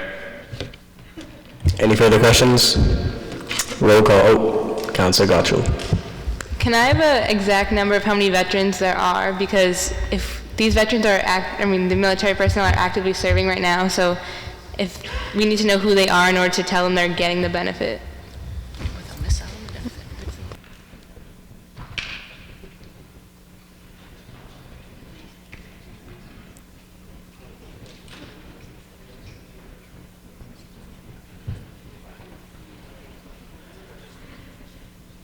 You would have to request a motion from the Veteran Service Agent. Councilor Silverman. Through the chair, I just want to make sure that, I'd like to second Councilor Godshield's point that we need to make sure that like these veterans are getting these benefits. Some of these veterans, they may not attend these council meetings, they may not know the exact ordinances that are being passed, and so I think it would be important to make sure that they're getting their benefits without them having to seek them, per se. Any further questions? I would like to make a roll call. Bain? Yes. Sinowitz? Yes. Buckley? Yes. Godshill? Yes. Silverman? Yes. Pagliuca? Yes. Manning? Big yes. Carney? Yes. Malcolm? Yes. Conrad? Yes. Rizzo? Yes. Motion carries 11 to none.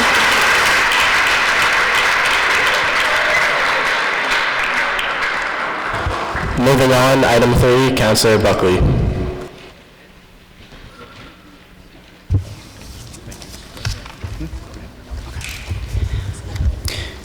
We would like to make a motion to help the revitalization of the downtown area by clearing, paving, and opening areas of old abandoned railroads as running or walking or biking trails in the downtown area. As you may know, the downtown area is looking at some major improvements in the future to the traffic pattern, and they're planning to move the Civil War monument back to open up traffic a little more. So we feel that this motion that we can clear the railroad would help aid the revitalization of the downtown area. Councilor Silverman. I'd just like to specify exactly where we're talking about creating this trail. I'm not sure if a lot of you are aware, but there is an old rail bed. It starts next to Bill and Bob's Roast Beef, and it runs up to the Waters River, which is the Peabody border with Danvers. It's about 1.3 miles. It's an old rail bed. It's been overgrown for, I think, probably about 50 years. It hasn't really seen any use. It's been cut off on the Danvers side by just a trail. They've ripped up the railroad ties already, and then on the Peabody side in downtown, they've paved over it, so it's absolutely not in use. And there's a company called Iron Horse Preservation, and they worked on the Danvers Rail Trail, which I'm not sure if some of you are familiar with. It's a gravel and stone dust trail in Danvers that was based off of a railway. And what they do is they take up the rail ties and they take them as scrap metal, and they use that to fund their work. And once they're finished taking off the rail ties, they clear the area and they pave over it with gravel. And this is of no cost to the taxpayer. And currently, we believe the right-of-way, the railway, is owned by the MBTA. And so what they did with the Danvers Rail Trail is they got a 99-year lease, which they paid $1 for, so obviously it's a formality. And that lease stipulated that they could use that right-of-way as a recreational trail. And now they have a great rail trail at very little cost to the taxpayer.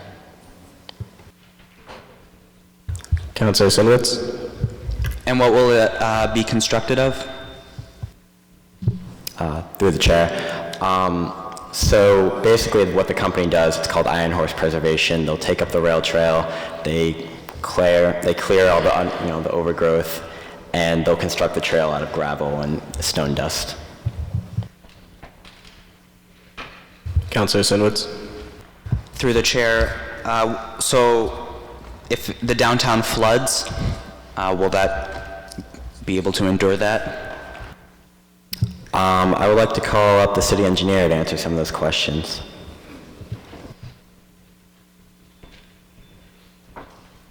Will the city engineer come forward, please?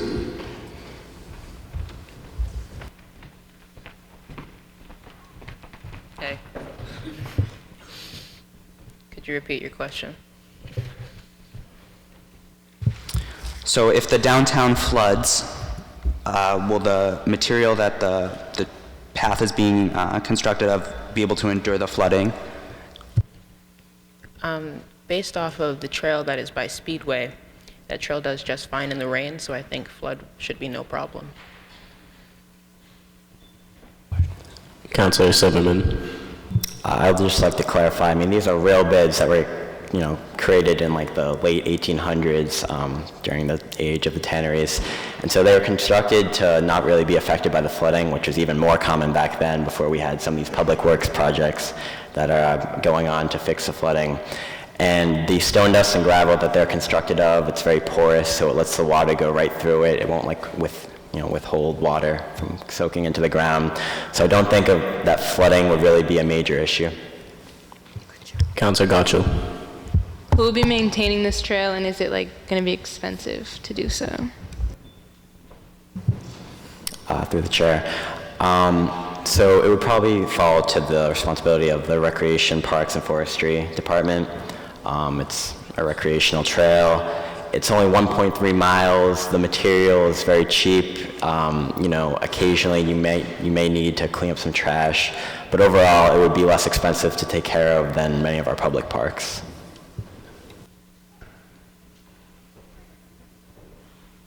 Councilor Buckley. I would also like to add, I know many of you must be aware of the railroad that is in use in the downtown area, which is the one that the Eastman Gelatin train tends to run on. But where there's a different railroad, this is the one that we are talking about, that has been paved over and has not been used for quite some time. So it would not interfere with the Eastman Gelatin, or now Rousselot, train in any way.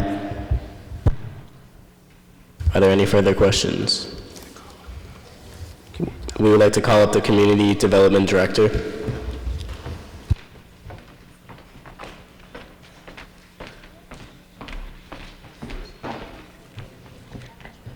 Can you repeat the question? There's a question? Any questions for the Oh, community? I have something. If there was no question, I thought there was a question. Okay. Go ahead. Thank you. I'm sorry, everyone. It's okay. So the city is familiar with Iron Horse. We paid them $25,000 last year to clear and regrade Lowell Street, the bike path spur. We hope to create a river walk from the square to the Salem line, and it's a part of that abandoned railroad that you mentioned. Further questions?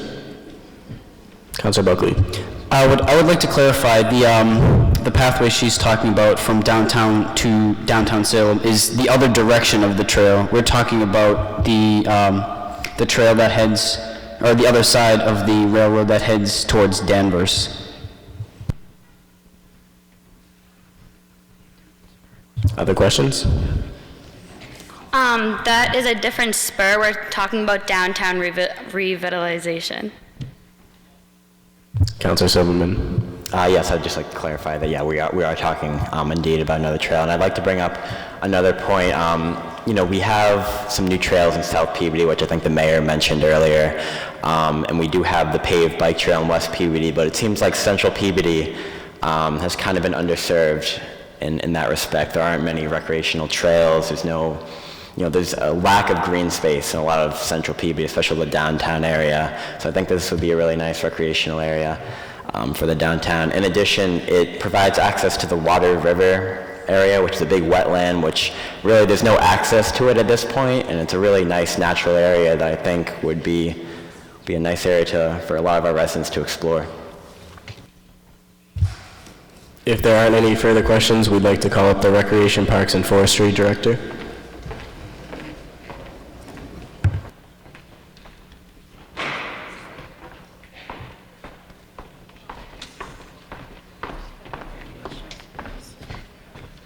Are there any questions? Any questions? Can we have your opinion, please? So we will continue to maintain what's there on a quarterly basis, which will be added to our mowing contract, which will add about $2,000 to $3,000 onto that contract, if the trail is being built. Are there any further questions? All right, we'd like to make a roll call. Bain? Yes. Sinowitz? Yes. Buckley? Yes. Gottschall? Yes. Silverman? Yes. Pagliuca? Yes.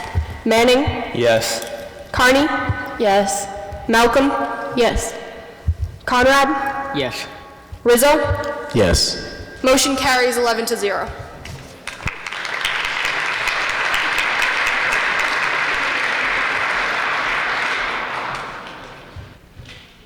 Moving on to item 4, Councilor Manning.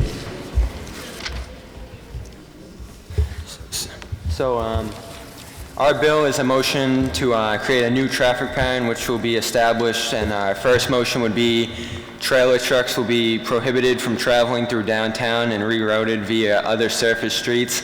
I think we've all seen these trailer trucks now coming through the downtown area. You got 18-wheelers, 20-wheelers, I don't even know, 30-wheelers. So I think we all agree that we want our downtown area to be a gem, and with these huge trucks barreling through it, a guy said to me the other day, I don't even want to be downtown seeing these trucks spewing all this gas, these emissions everywhere.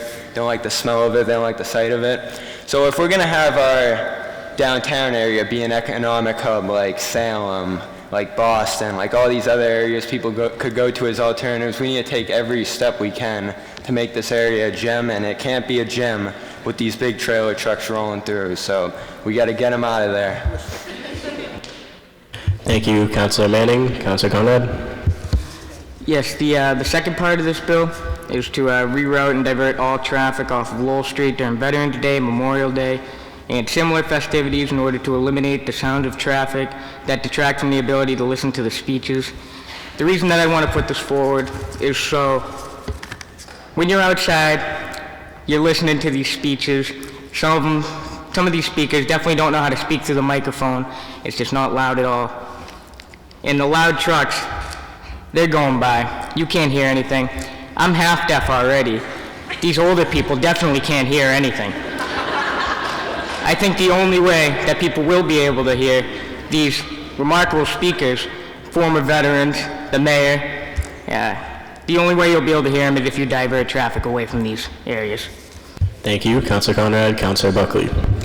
So, through the chair to Mr. Manning, you're going to have to clarify something real quick. I'm reading this motion and it's not very clear. Are you talking about rerouting all semi-trailer trucks away from downtown at all times, or just on Veterans Day? Councilor Manning.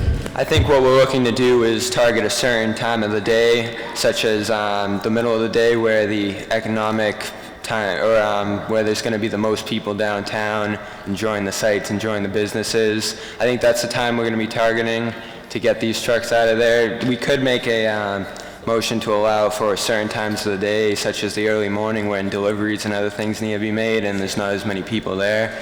But I think the middle of that day from, say, about 10 o'clock to 5 o'clock is what we're going to be looking at. Thank you, Councilor Sinowitz. Through the chair, two things. Where do you plan on putting these trucks? You know, if you're putting them through residential streets, if I was living there, I would not want that. And two, how do you plan on enforcing that? Councilor Manning. I think what we're going to do is, where the downtown area begins, coming in from Salem, we're going to put a big sign up that says "No trucks," and there's going to be a left arrow sending them down Washington Street, and they're not going down Lowell Street. Very effective. Councilor Buckley. Through the chair, again to Mr. Manning, so you're talking about sending semi-trucks, these massive trucks down Washington Street, which could be, for all you know, the complete opposite direction of the way the truck is supposed to be heading. So, in a situation where a truck would, say, have to go down like Central Street, and you're sending them down Washington Street, there's no logical way or reasonable way for the truck to get all the way around downtown. Councilor Gottschall. Are you planning on ticketing the truck drivers, or how are the police supposed to all be responsible for controlling how trucks get down there, because they have a big city to cover? Councilor Manning. I think there's a man that can speak very well to how we're going to handle this, the Chief of Police. We would like to call up the Chief of Police. How's it going, guys? So, about the new traffic pattern, the first issue, It's going to be kind of hard diverting all the traffic with all the trucks because there are businesses downtown, and if those businesses need groceries, say if it's a grocery store, shoes, if it's a shoe store, anything like that, then they're going to need their supplies. You can't just shut down businesses for your Veterans Day, Memorial Day, little festival. On the second hand, on Part B, that's easy, that's simple. We can reroute trucks and all that, but we're going to have to need the chief of fire department to help us with all his fire trucks and all that. Councilor Sinowitz. Through the chair to the chief. So if the sign does not work, how much would it cost to have extra patrolmen patrolling that area to enforce that?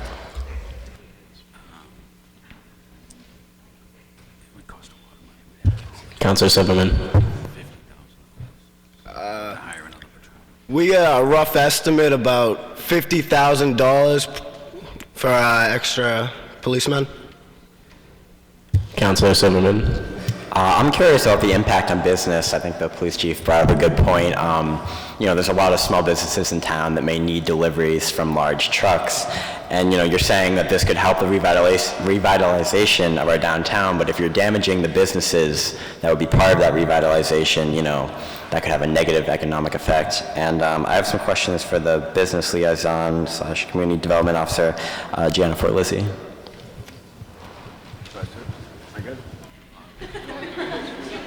Could Ms. Forlizzi step forward, please? Hi, was there a question? I'm sorry, I was not Could expecting. you repeat the question, Councilor Silverman? Through the chair to the business liaison, I'm wondering what you estimate the economic effects of diverting all these tractor trailers away from the downtown, basically stripping these businesses of a lot of their deliveries would have, what sort of effect this would have on local businesses.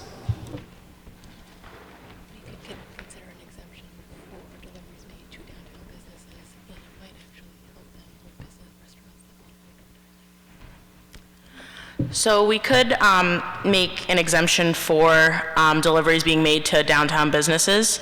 It might also be beneficial to downtown businesses because it might support people wanting to do more outdoor dining, knowing that it's going to be more of like a better atmosphere outside without those things going through. But we could kind of, modify it to make sure that it benefits Peabody in all the right ways.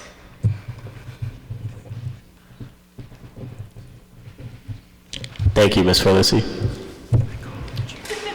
We would like to call up the Chief of Fire Department.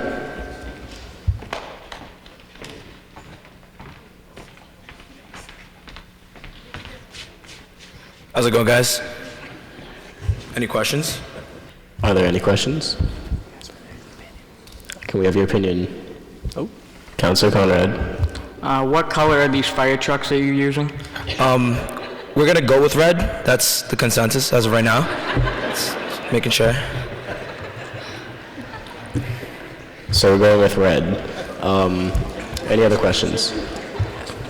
Can we have your opinion? Not on the color of the trucks. No,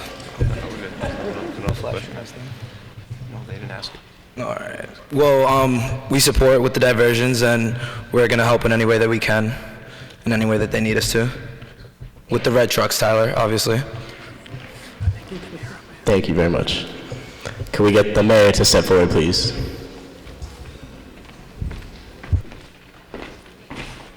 Are there any questions for the mayor? May we have your opinion, please? I am in favor of this motion, as long as stated previously, we do not want these trucks going through residential areas if it's not safe.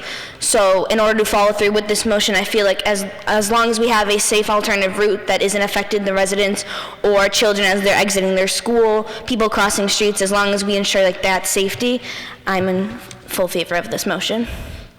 Thank you. Councilor Sidowitz. Through the chair, so Councilor Manning, so the chief said it would cost roughly $50,000 to have patrolmen patrolling that area. How do you plan to finance that? Councilor Manning. Well, like I said, and also in response to what Councilor Silverman said earlier, we're willing to work with businesses to figure out times at which deliveries could possibly be made outside the range that we want these trucks out of there. Like I said earlier, it could be about from 10 a.m. to 5 p.m. And I think some of the money that ends up being made up from this and other downtown revitalization projects will be made up over time in the economic jump we see in the central Peabody area, the downtown area. Are there any further questions? Councilor Malcolm. Through the chair to Mr. Manning. I know Lowell Street goes all the way into West Peabody, and I'm sure that the speeches and festivals on these holidays, in Part B, happen in Central Peabody. I'm not sure it's really necessary to cut off all traffic on the entirety of Lowell Street. Is there any way we could amend this motion to a certain point of Lowell Street? Councilor Manning. Well, our goal basically is to make sure these trucks aren't passing through Central Peabody to get to the other side of Lowell Street, so we'll have to develop some sort of alternative route for them to get to the other side. Councilor Buckley. Through the chair to Mr. Manning also, do you know any specific streets that you'd use to divert besides Washington Street? Because Washington Street pretty much goes in one direction. There's no other way around it. Councilor Manning. No. Councilor Sinowitz. Can we divert them past Treadwells? Councilor Manning. We're going to go with Route 114, through which you can get to Route 128 over to Lowell Street. Councilor Buckley. Through the chair to Mr. Manning, do you think that passing all semi-trailer truck traffic through 114 could cause significant traffic problems, considering the fact that there's already ample traffic in that area at pretty much all times of the day? We're more worried about the traffic in downtown Peabody rather than the traffic on 114 at this moment, because there's more opportunity for economic development in that area. So, Councilor Silverman, and this will be the last comment on the motion. I think there's been a lot of talk about how your motion is for the revitalization of the downtown, but I think you're kind of ignoring that a lot of our tax revenue does indeed come from industrial sources. A lot of the businesses in Centennial Drive, some other commercial companies. This could have a negative effect on those larger corporations, which we get a lot of tax revenue from. If they're, if they're having their business damaged from this, we could potentially lose tax revenue. Thank you, councilors. We would like to call a roll call. Bain? No. Sinowitz? Hard no. Buckley? No. Godshall? No. Silverman? No. Pagliuca? No. Manning? Yes. Carney? Yes. Malcolm? No. Conrad? Yes. Rizzo? Yes.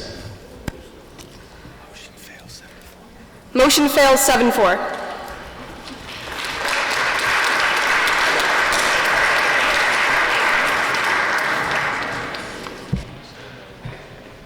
Moving on to item 5, Councilor Carney.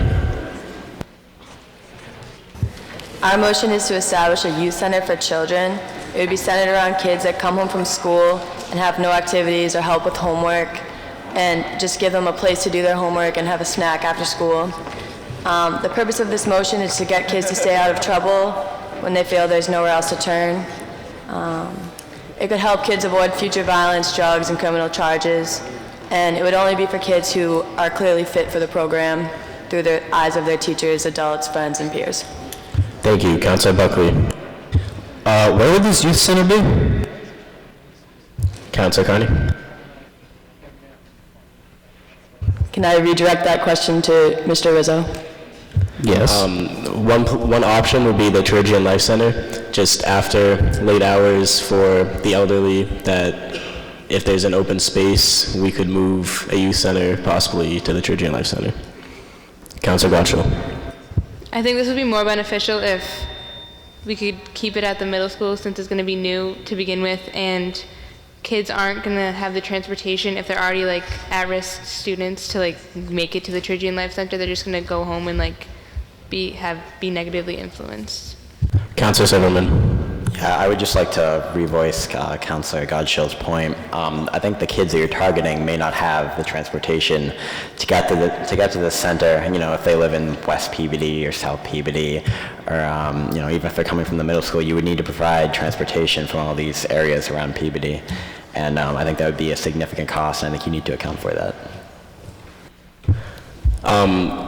This directly would affect kids that teachers, friends, adults, and peers see that they would be in need of a youth center. And if it is at the Trigian Life Center, we could have buses pick them up after school and transport them.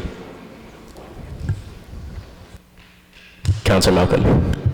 I think this is a great idea. First of all, I know that our principal, Mr. Lawrence, has recently enacted a community service graduation requirement, so I'm sure lots of the older students would have no problem helping after school.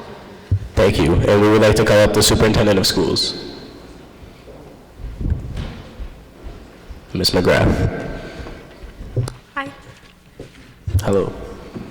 Are there any questions? Ms. Godshall. Who would be working at this youth center? Would they be volunteers or would they be like actually paid? Would it cost money? The word volunteer usually means not being paid, so I would say no. Superintendent?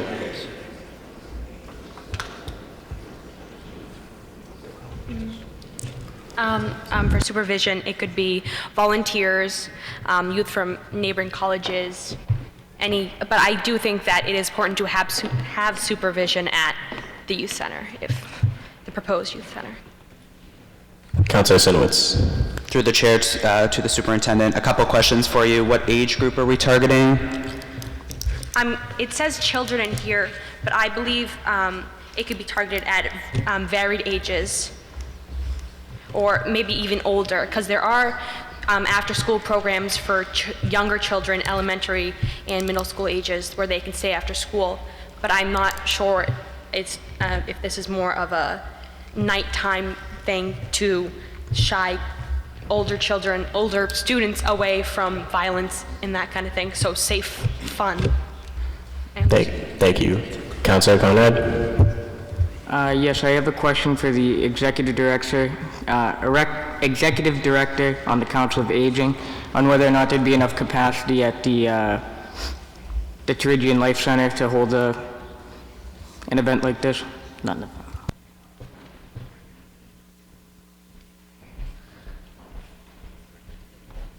Could the director of the Trigian Life Center please step forward? What was the question? Could you repeat your question? Would there be a large enough capacity at the Trigian Life Center to hold a program like this? We would have to know the amount of students you would like to come.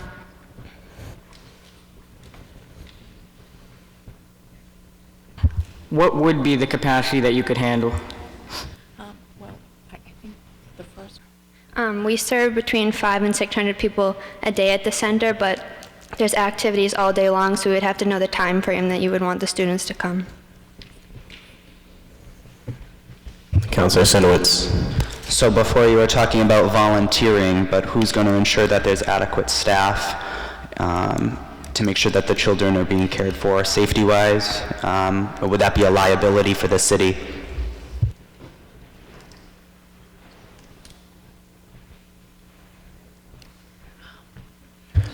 With the volunteers, we would have this program set up beforehand so we knew dedicated volunteers would step forward and put their time into this. So if you're asking, will they be there every day this occurs, then we would hope it was a yes because we would have them beforehand. Councilor Buckley. Through the chair to either Councilor Rizzo or Councilor Carney. I know the Boys and Girls Club performs similar services in the Peabody school systems and as well as the Salem school systems. And what they do is it's great for the kids. And I'm just wondering if you could clarify more about the difference between this and, say, a Boys and Girls Club?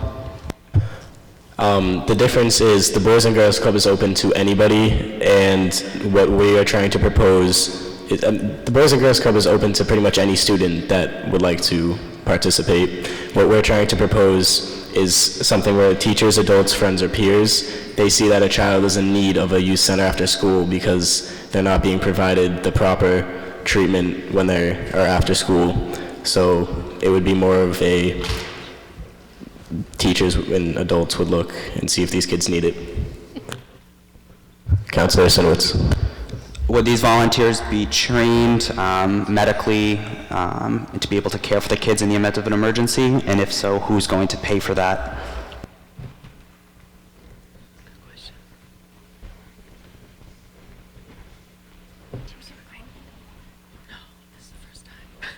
Does Councilor Carney have an answer to that?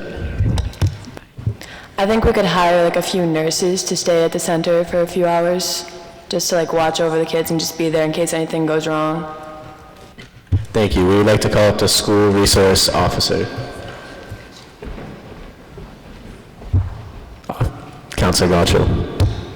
Since these are, like you said, like troubled children, do you think there would be like a police on duty or like around in case anything went wrong?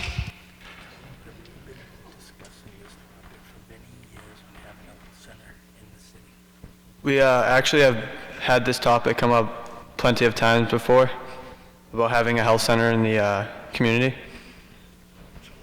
So would you have a police officer there?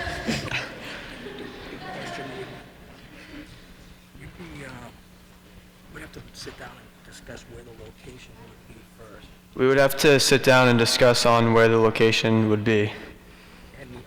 And the hours. Councilor Silverman. The last line of your wording in this motion is kind of worrisome. It says that it would only be for kids who clearly apply for it through the eyes of teachers, adults, friends, and peers. I feel like that language kind of, allows students to fall through the cracks. There's potential for students who may really need this program to not get it because, they don't look a certain way in the classroom, or, maybe their friends don't know what they're going through. I feel like there should be more outreach to students, more consulting of students, and I feel like there should be a better mechanism for getting students directed towards this program. Thank you, Councilor Silverman. And are there any other questions, Officer Manning? Through the chair, officer, do you, with some of the problems you see on a daily basis with some of the students in the school system, do you think these could have been helped by having access to a center like this earlier in their lives?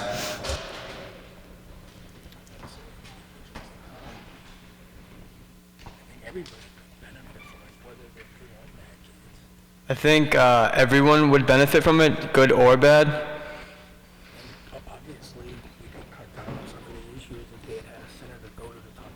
And this would cut down on a lot of the issues that some of the kids have if they had somewhere to go and someone to talk to. Are there any more questions for the school resource officer? Councilor Baku. Through the chair, officer, are you aware of the Boys and Girls Club that performs these similar services after school at the Higgins Middle School? Yes. Thank you.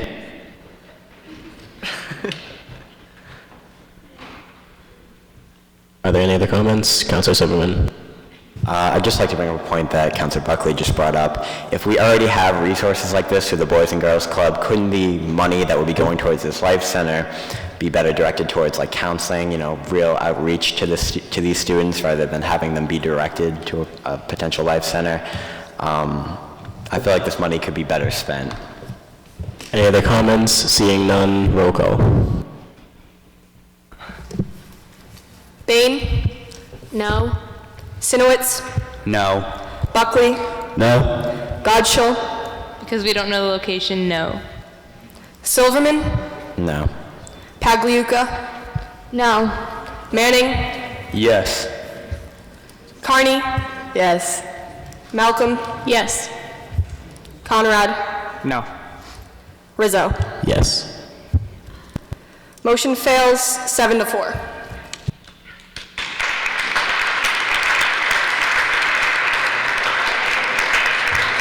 Councilors, I'll take a motion to adjourn. So moved. All in favor? Any opposed? It's a vote.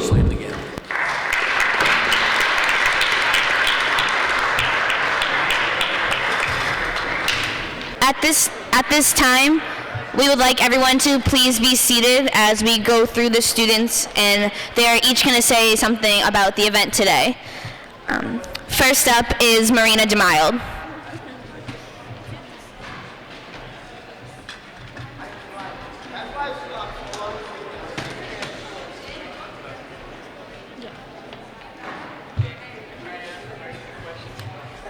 If you could please be quiet during this time, that would be greatly appreciated.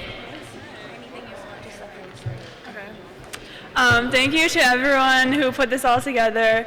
I think us students had a lot of fun and a lot of, thought it was really cool learning about what everyone does and what kind of work goes into your jobs. So thank you.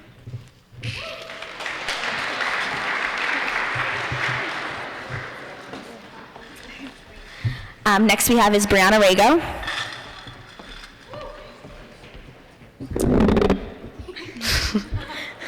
So I'd first like to thank all the city officials for giving us the opportunity to join the city team and get to find out what goes on in the city during a real working day. And secondly, I'd like to thank my city counterpart, Mary Belvance, for not only being like a second mom to me, but running the city perfectly in the mayor's office as an administrative assistant to the mayor. So thank you. Chris Gagliello.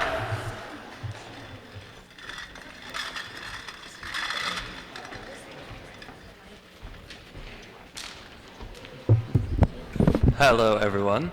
I would like to say this was a great experience for everyone, and I thought the city council meeting and the school committee meeting was really cool, and I really wanted to come up and talk. And every time they'd ask, does anyone have any questions, I'd be in the back like, and then I realized that I wasn't on school committee or part of city council. However, I was part of the mayor's staff, and what I learned today is that they do a lot for the city, a lot more than I'd expect, and a lot more than I think our fellow citizens expect of Peabody, and I just want to applaud them for that. I'd also like to thank them for that, and thank you for this opportunity.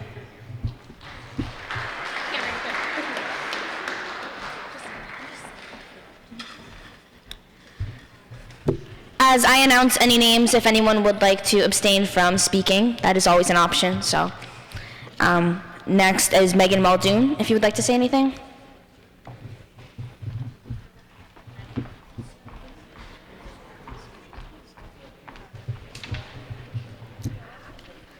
I would like to say thank you for this experience, mostly because I'm not going into anything of this nature. I'm going to be an art student.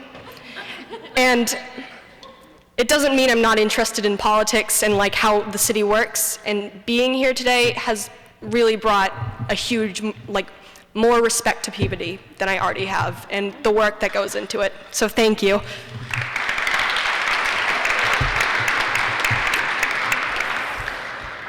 If any of our counselors at large would like to come up, Ryan Buckley, Allie Carney, Tyler Conrad, Lizzie Godshall, or Tally Malcolm.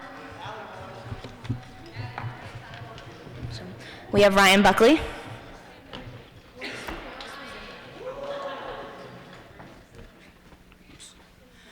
I'd like to say thank you for everyone who was able to make it out today, and I'd like to specifically thank all the counselors at large, specifically my counterpart, Mr. Tom Walsh. I'd also like to congratulate him on his recent win in the state representative election.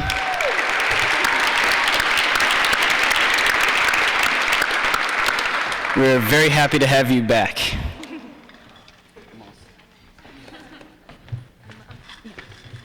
If any of the council at large does not want to speak, we also have a medal for you, so please come up and get that as well. Lizzie Godshall. I would just like to thank everyone for putting this day together. It was a lot of fun. I like going around the city. It was a lot better than sitting in school all day. and I had a lot of fun in the meeting, so thank you, everyone.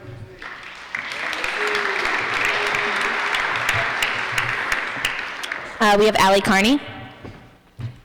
Hi.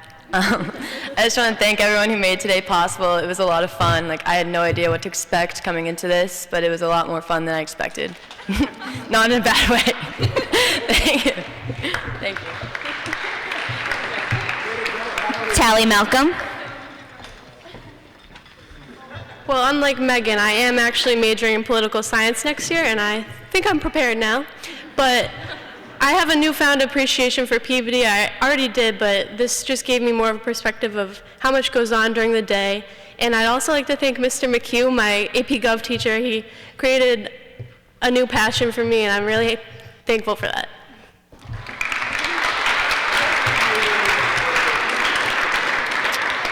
Tyler Conrad.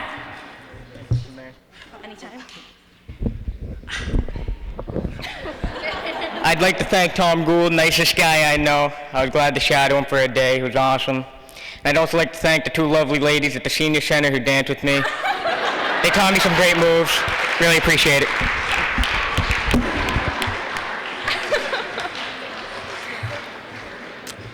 If any of our ward counselors would like to step forward, our fill-in, Bobby Manning, Josh Rizzo, Amanda Bain, Dan Silverman, Josie Pagliuca, and Jared Sinowitz. I would just like to thank everyone that made this day possible. I had a lot of fun, and I would like to thank the parents who came out tonight to watch this whole thing happen.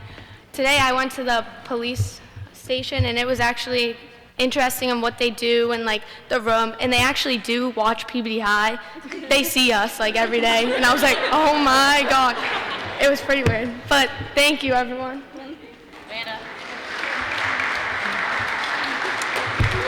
Josh Rizzo.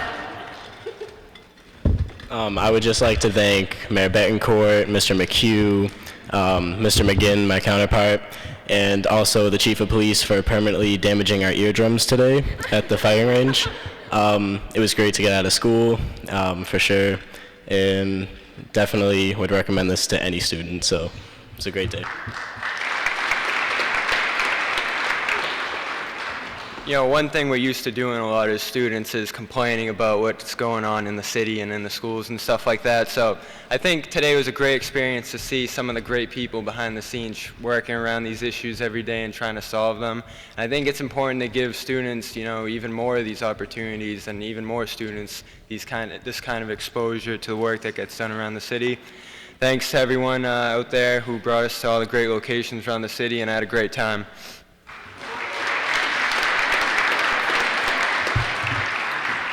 Jared Sinowitz. So first I'd like to start off by thanking all the city officials for giving us the opportunity today. My counterpart was my father, who's been a city councilor for nearly 10 years, and I've never fully understood what he does in this city and how hard he works. But today I started to get a greater appreciation for what a city councilor does. And last night I talked at the NHS induction ceremony about always doing service to your community and to making the world a better place. So I'd like to thank my father personally, along with the other city officials tonight, for working and making our city a better place for us. Thank you.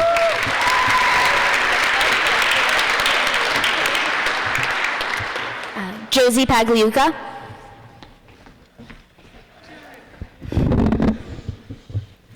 So I would like to thank each and every one of you, all the representatives in this room tonight, and Mr. Sassoff for guiding me through this experience. I do believe, as Mrs. Drover told me tonight, to be a representative, you have to acquire the same skills it takes to guide you through any occupation in this world, whether it is a doctor, a pianist, a president, or anything. So I do believe the future doctors, pianists, chemists, engineers in this room will acquire the skills that we learned today into our lives and to change the world, and to represent our city of Peabody well. Thank you.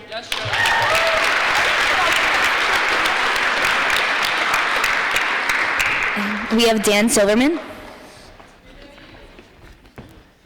Again, I'd just like to reiterate, I'd like to thank everybody in the school administration, the city administration who made this day possible. It's really nothing I saw myself doing in the past, but I'm really glad I did it. Today, as a city councilor, we toured a lot of different facilities. We toured the police station, the golf course, the senior center. These are sort of institutions that exist, but you don't really know how they're run or what really goes on inside. And so going inside and talking to all the people that make these institutions possible is really kind of incredible. To realize how much it takes to keep this city running and to really see the people working for the benefit of us. And so I really gained a new appreciation for our community. And I'd like to thank everybody.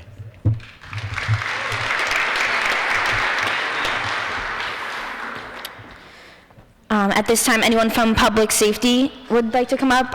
Aaron Blaisdell, Gianna Frangillo, Emma Rigo, Jay Luna Gill, and Nick Jean.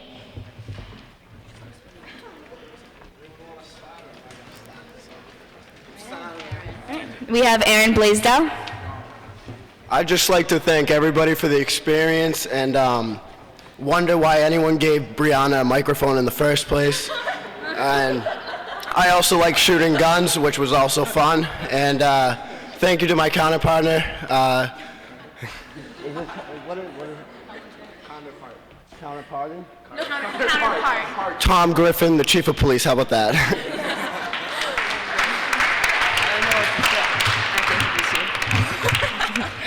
Gianna Frangillo. I would like to thank everyone that influenced this day, and especially my counterpart, for showing me everything that happens in the police station, because I am going to be majoring in forensics, and it made me even more excited for my future. So thank you.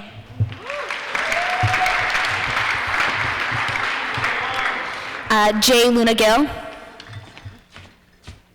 I'd like to thank my counterpart. Oh, he left. Oh, all right. Well, I'd like to thank him anyways for giving me the chance to get up in a fire truck and show me what it's like to be a firefighter. These guys do a very important job in our city, making sure everyone's safe. And other than that, there's nothing much. Oh, thank you. Emma Rigo. I'd like to thank everyone that put today together, and my counterpart Sharon January and the other officers for showing us around the police station.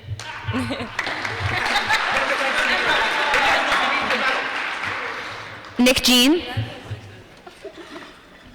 I would just like to thank everyone today for an amazing opportunity to be with all you. And after today, I have an astounding amount of respect for all the firefighters and the time that they do for all of us. Thank you.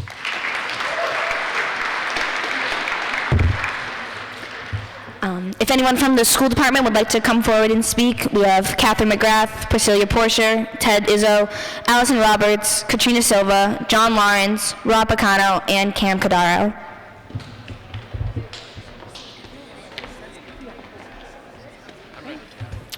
We have Rob Picano. I would just like to thank anyone who put today together, and for all of you coming out tonight, and especially for Mr. Buckley and Ms. Mandietis for doing their job so we don't have to.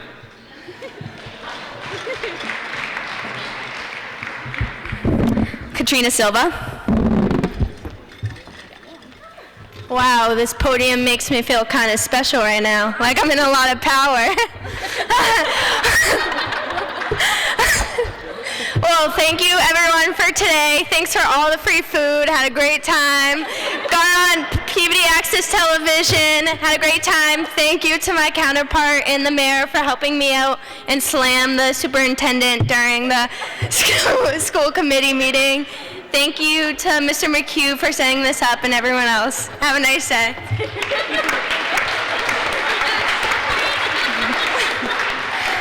Cam Cadaro. I would just like to thank everyone who made today happen, and I also like to thank Officer Costa for showing me around the police station and everything that he does for our community. Thank you. Ted Izzo. Thank you. Yeah, like everyone else said, I'd like to express my appreciation for all the work that went in to make today happen. I worked today with school committee and members of the Peabody Public Schools administration, and as someone who didn't grow up in the Peabody Public Schooling system, to be able to see what they do behind the scenes and all that they do for our city, for our kids and for us as high school students was really gratifying, so thank you.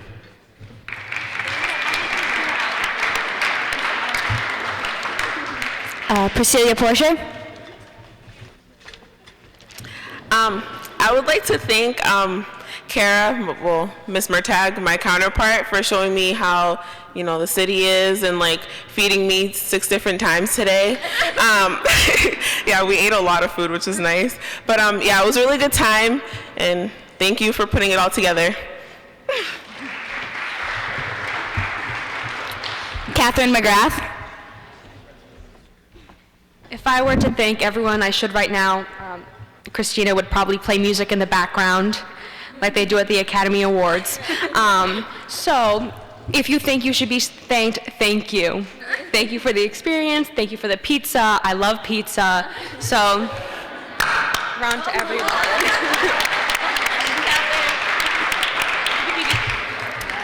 Jonathan Lawrence.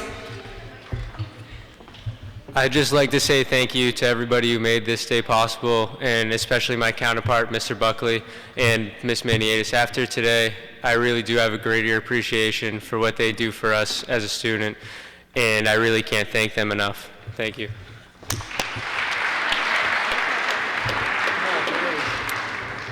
And we have Sophia Adelino. I would like to reiterate what everybody else has said, and thank you to everyone who has organized this special event so we can know what our city is run, how our city is run. So.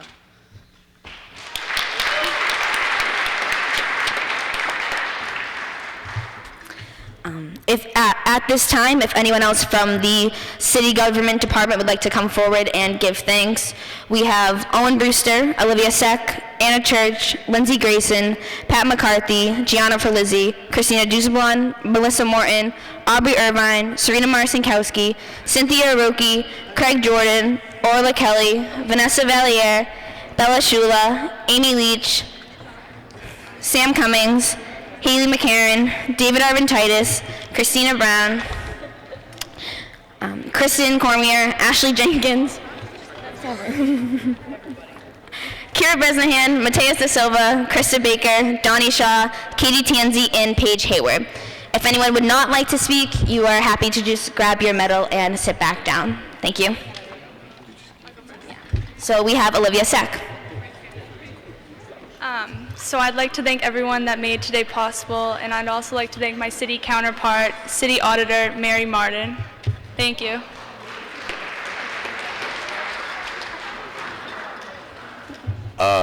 Hey, Mom. I don't want to sound repetitive, but I just want to say thanks for everyone who made today possible.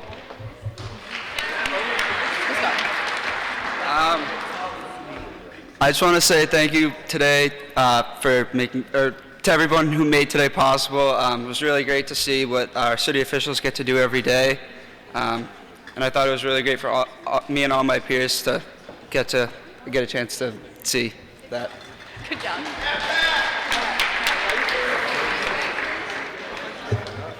As everyone else has said, I am very grateful that we got this opportunity today. I'm thankful to every single person that had anything to do with it, but especially my counterpart, who gave me the opportunity to understand what my grandfather did for 30 years for the city prior to her taking over the position, and it was just really cool for me. I want to thank everyone.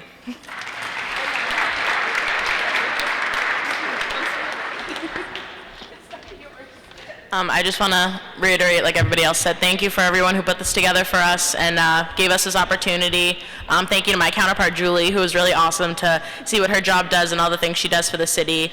And I want to thank my peers, because you guys were all pretty cool about today. And I know it's kind of weird to like look at each other as like little adults, like look at us like doing like adult jobs. Like I think this is crazy, but I think that we're all kind of well prepared for the future because we come from Peabody. So thanks, everyone.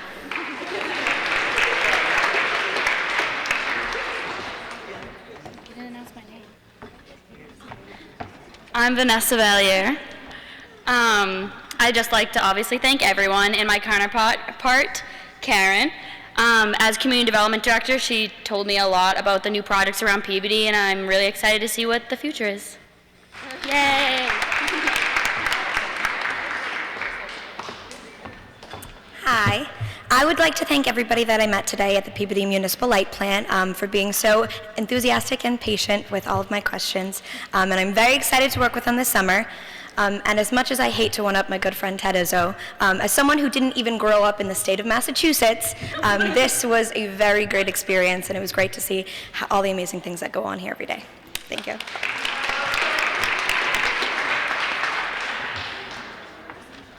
Hi, I worked with John Mitchell today with the Information Technology Director. He's been working in the technology field for over 50 years now. He's actually retiring in May, so I don't know if he's still here, but 50 years in the technology department is awesome, so go him. I'm majoring in information technology next year college, so seeing how it works in a city was really awesome, and he was perfect at answering questions, and he didn't make it boring. Like, technology can be really boring for people, so he made it actually really interesting and personal, and really made me excited to get into my future and getting to my job. So thank you, John. I don't know if you're still here, but.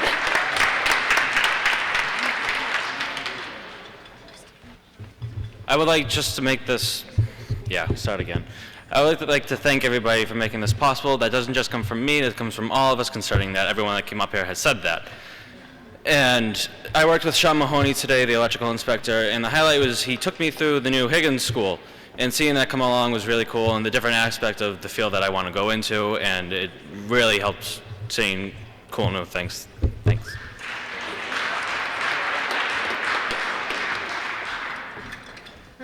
I just want to say thank you to my counterpart. She gave me a tour of the Trigian Life Center, and I got to go through all the activities that the seniors do every day. She does a lot of work to plan all the special events for the seniors, and it was really good to see all of them having fun and dancing together. So thank you.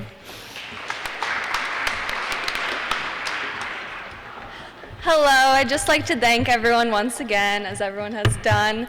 I spent my day at Brooksby Farm, and it was really fun. I got to feed the animals and plant some plants. It was really awesome. But I don't think we realize how much Brooksby Farm really impacts Peabody. It's our little piece of rural life within our city. And I think that they do a really amazing job at keeping that going and keeping it going for so long. Thank you.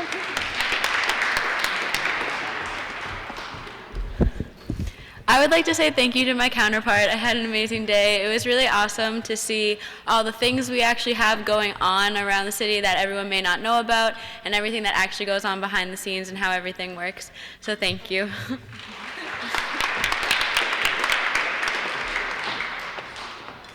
Hello, I'd like to thank Martha Holden, Jerry Garrett, and Kate Merlin for all being my counterpart at one point or another and allowing me to get to know the library. I'd also like to thank everybody who has allowed us to participate in this day. And I'd also like to thank my mother for being here tonight, because she also does a lot for the City of Peabody, volunteering at different levels of the schools. I'd like to thank Cynthia Roki for helping me pin this flower on.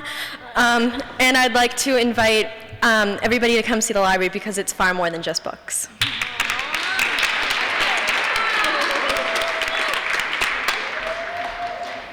I would just like to thank everyone who put today together, and especially my counterpart, Jean Carnevale. I learned a lot from her today, so thank you.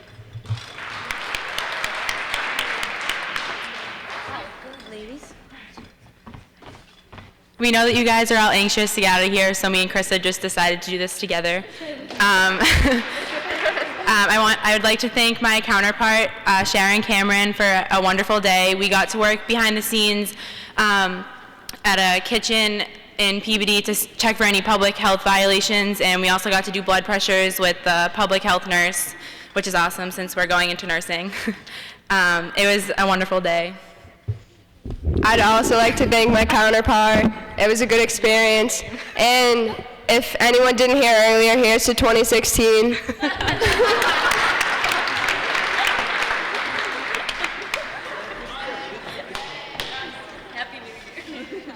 I would like to thank my counterpart, my parents, and everyone that was able to come today.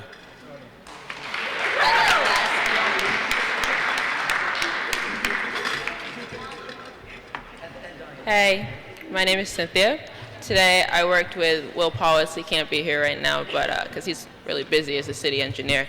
But I learned a lot today, starting with I learned what a blouse was. I learned the difference between business casual and business formal and just flat out casual. I also learned that out in South Peabody, they're building these beautiful houses, but they're on literal cliffs that are very dangerous, and your front yard could literally disappear through erosion. I learned how water gets filtered, and it was honestly the scariest and coolest thing I've ever seen. And I just want to say thank you for everyone who made this possible.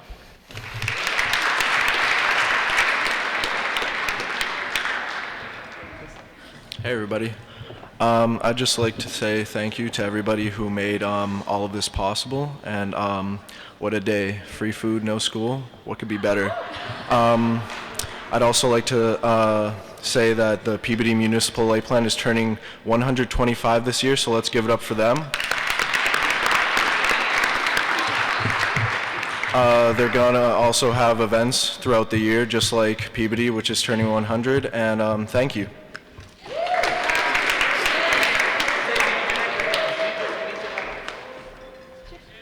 I would like to thank my counterpart, Mr. Dan Doucette, Mayor Betancourt, and everyone else who made this possible. And I think it is very interesting to see how local government works and how complex it is to run this city.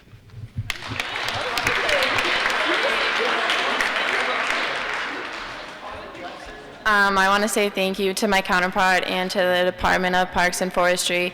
As a student athlete at Peabody High, today really made me realize like how much they do for all the athletes and how hard it is to keep all the fields, like maintenance and stuff. So I just want to say thank you.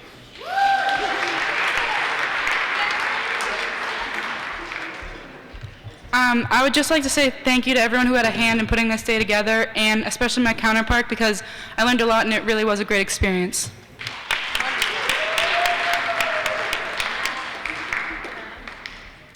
This is pretty repetitive by now, but thank you to everybody who put this day together and my counterpart, and thank you, Tyler, for calling me out very unexpectedly.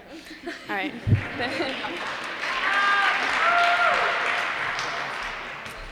I'd like to thank my counterpart for showing me all that's being done in the city for veterans, because they deserve all the support, and to see that we as a city support them is pretty awesome.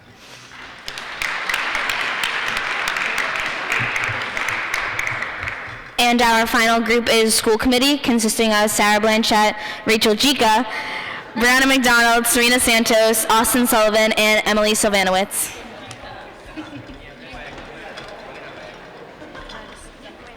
I just want to say thank you to all of the government officials who showed us what they actually do for the city of Peabody.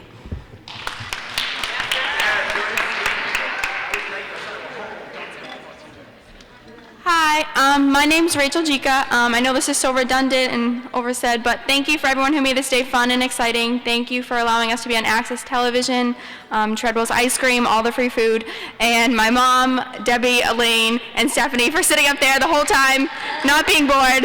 So thank you, everyone. Hi, I would just like to thank my counterpart, Tom Rosignol, the superintendent, for buying all of us ice cream earlier.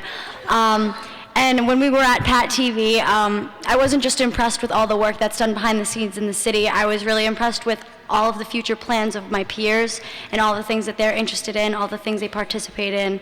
So not just a round of applause for the city, but a round of applause for the students in the city.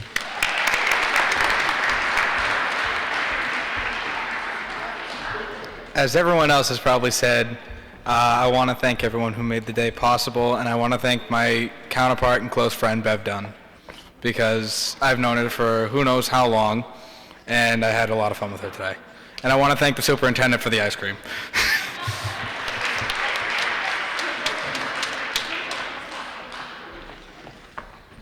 Hi. Okay, so I want to thank my counterpart, who I still don't know to this day, because, I mean, it changed every week with school committee. I want to thank whoever provided all the food, because that was great. We were all well fed. And thanks for the experience.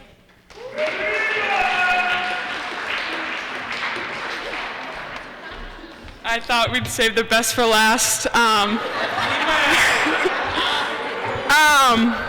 I actually laughed today because another member of this huge community, called me BMAC actually and was like, oh, like, I know you, you're BMAC. And I actually laughed out loud, but thank you, Aaron, for calling me Brianna when he said people shouldn't give me the microphone, but I think I deserve it the most.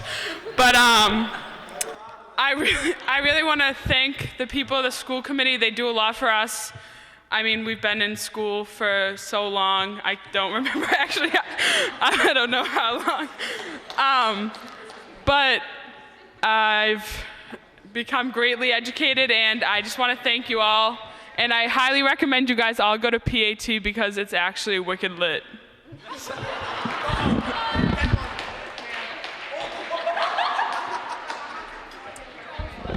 So we'd like to save the actual best for last, the mayor, Christina Pescatore.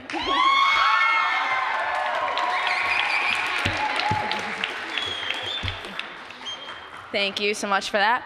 I would like to thank all of the students for coming out. Congratulations to you guys. You made it through the primary election against your other peers, and then you won the final election, so just a round of applause for you guys.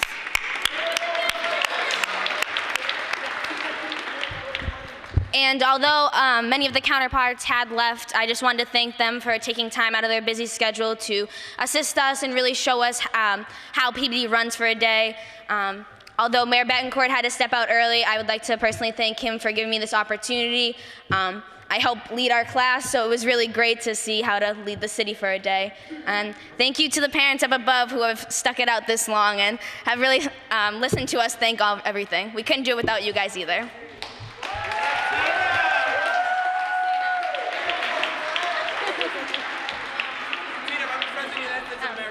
And just one last thing, and then I swear you guys can get out of here. I would just like to invite Mr. Spano up here to present the scholarship.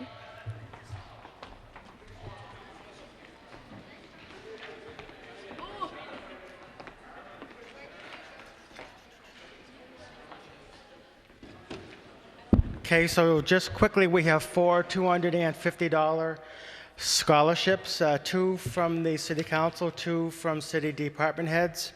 So if we can have the mayor come up, you can pick the first name. Just gotta pick a name, You can say it. Craig Jordan.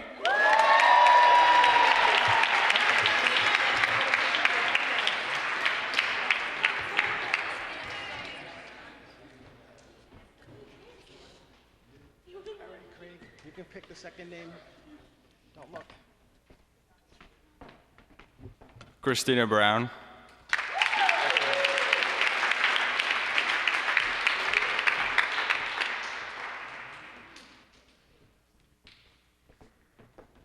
Third name, don't look.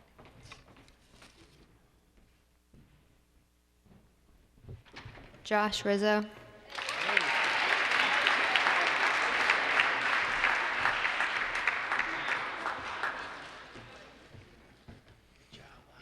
Don't look.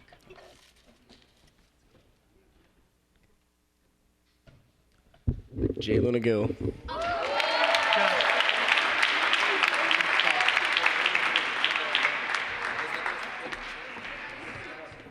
The scholarship recipients can go see Mary Bellavance in her office. She has the checks waiting for you.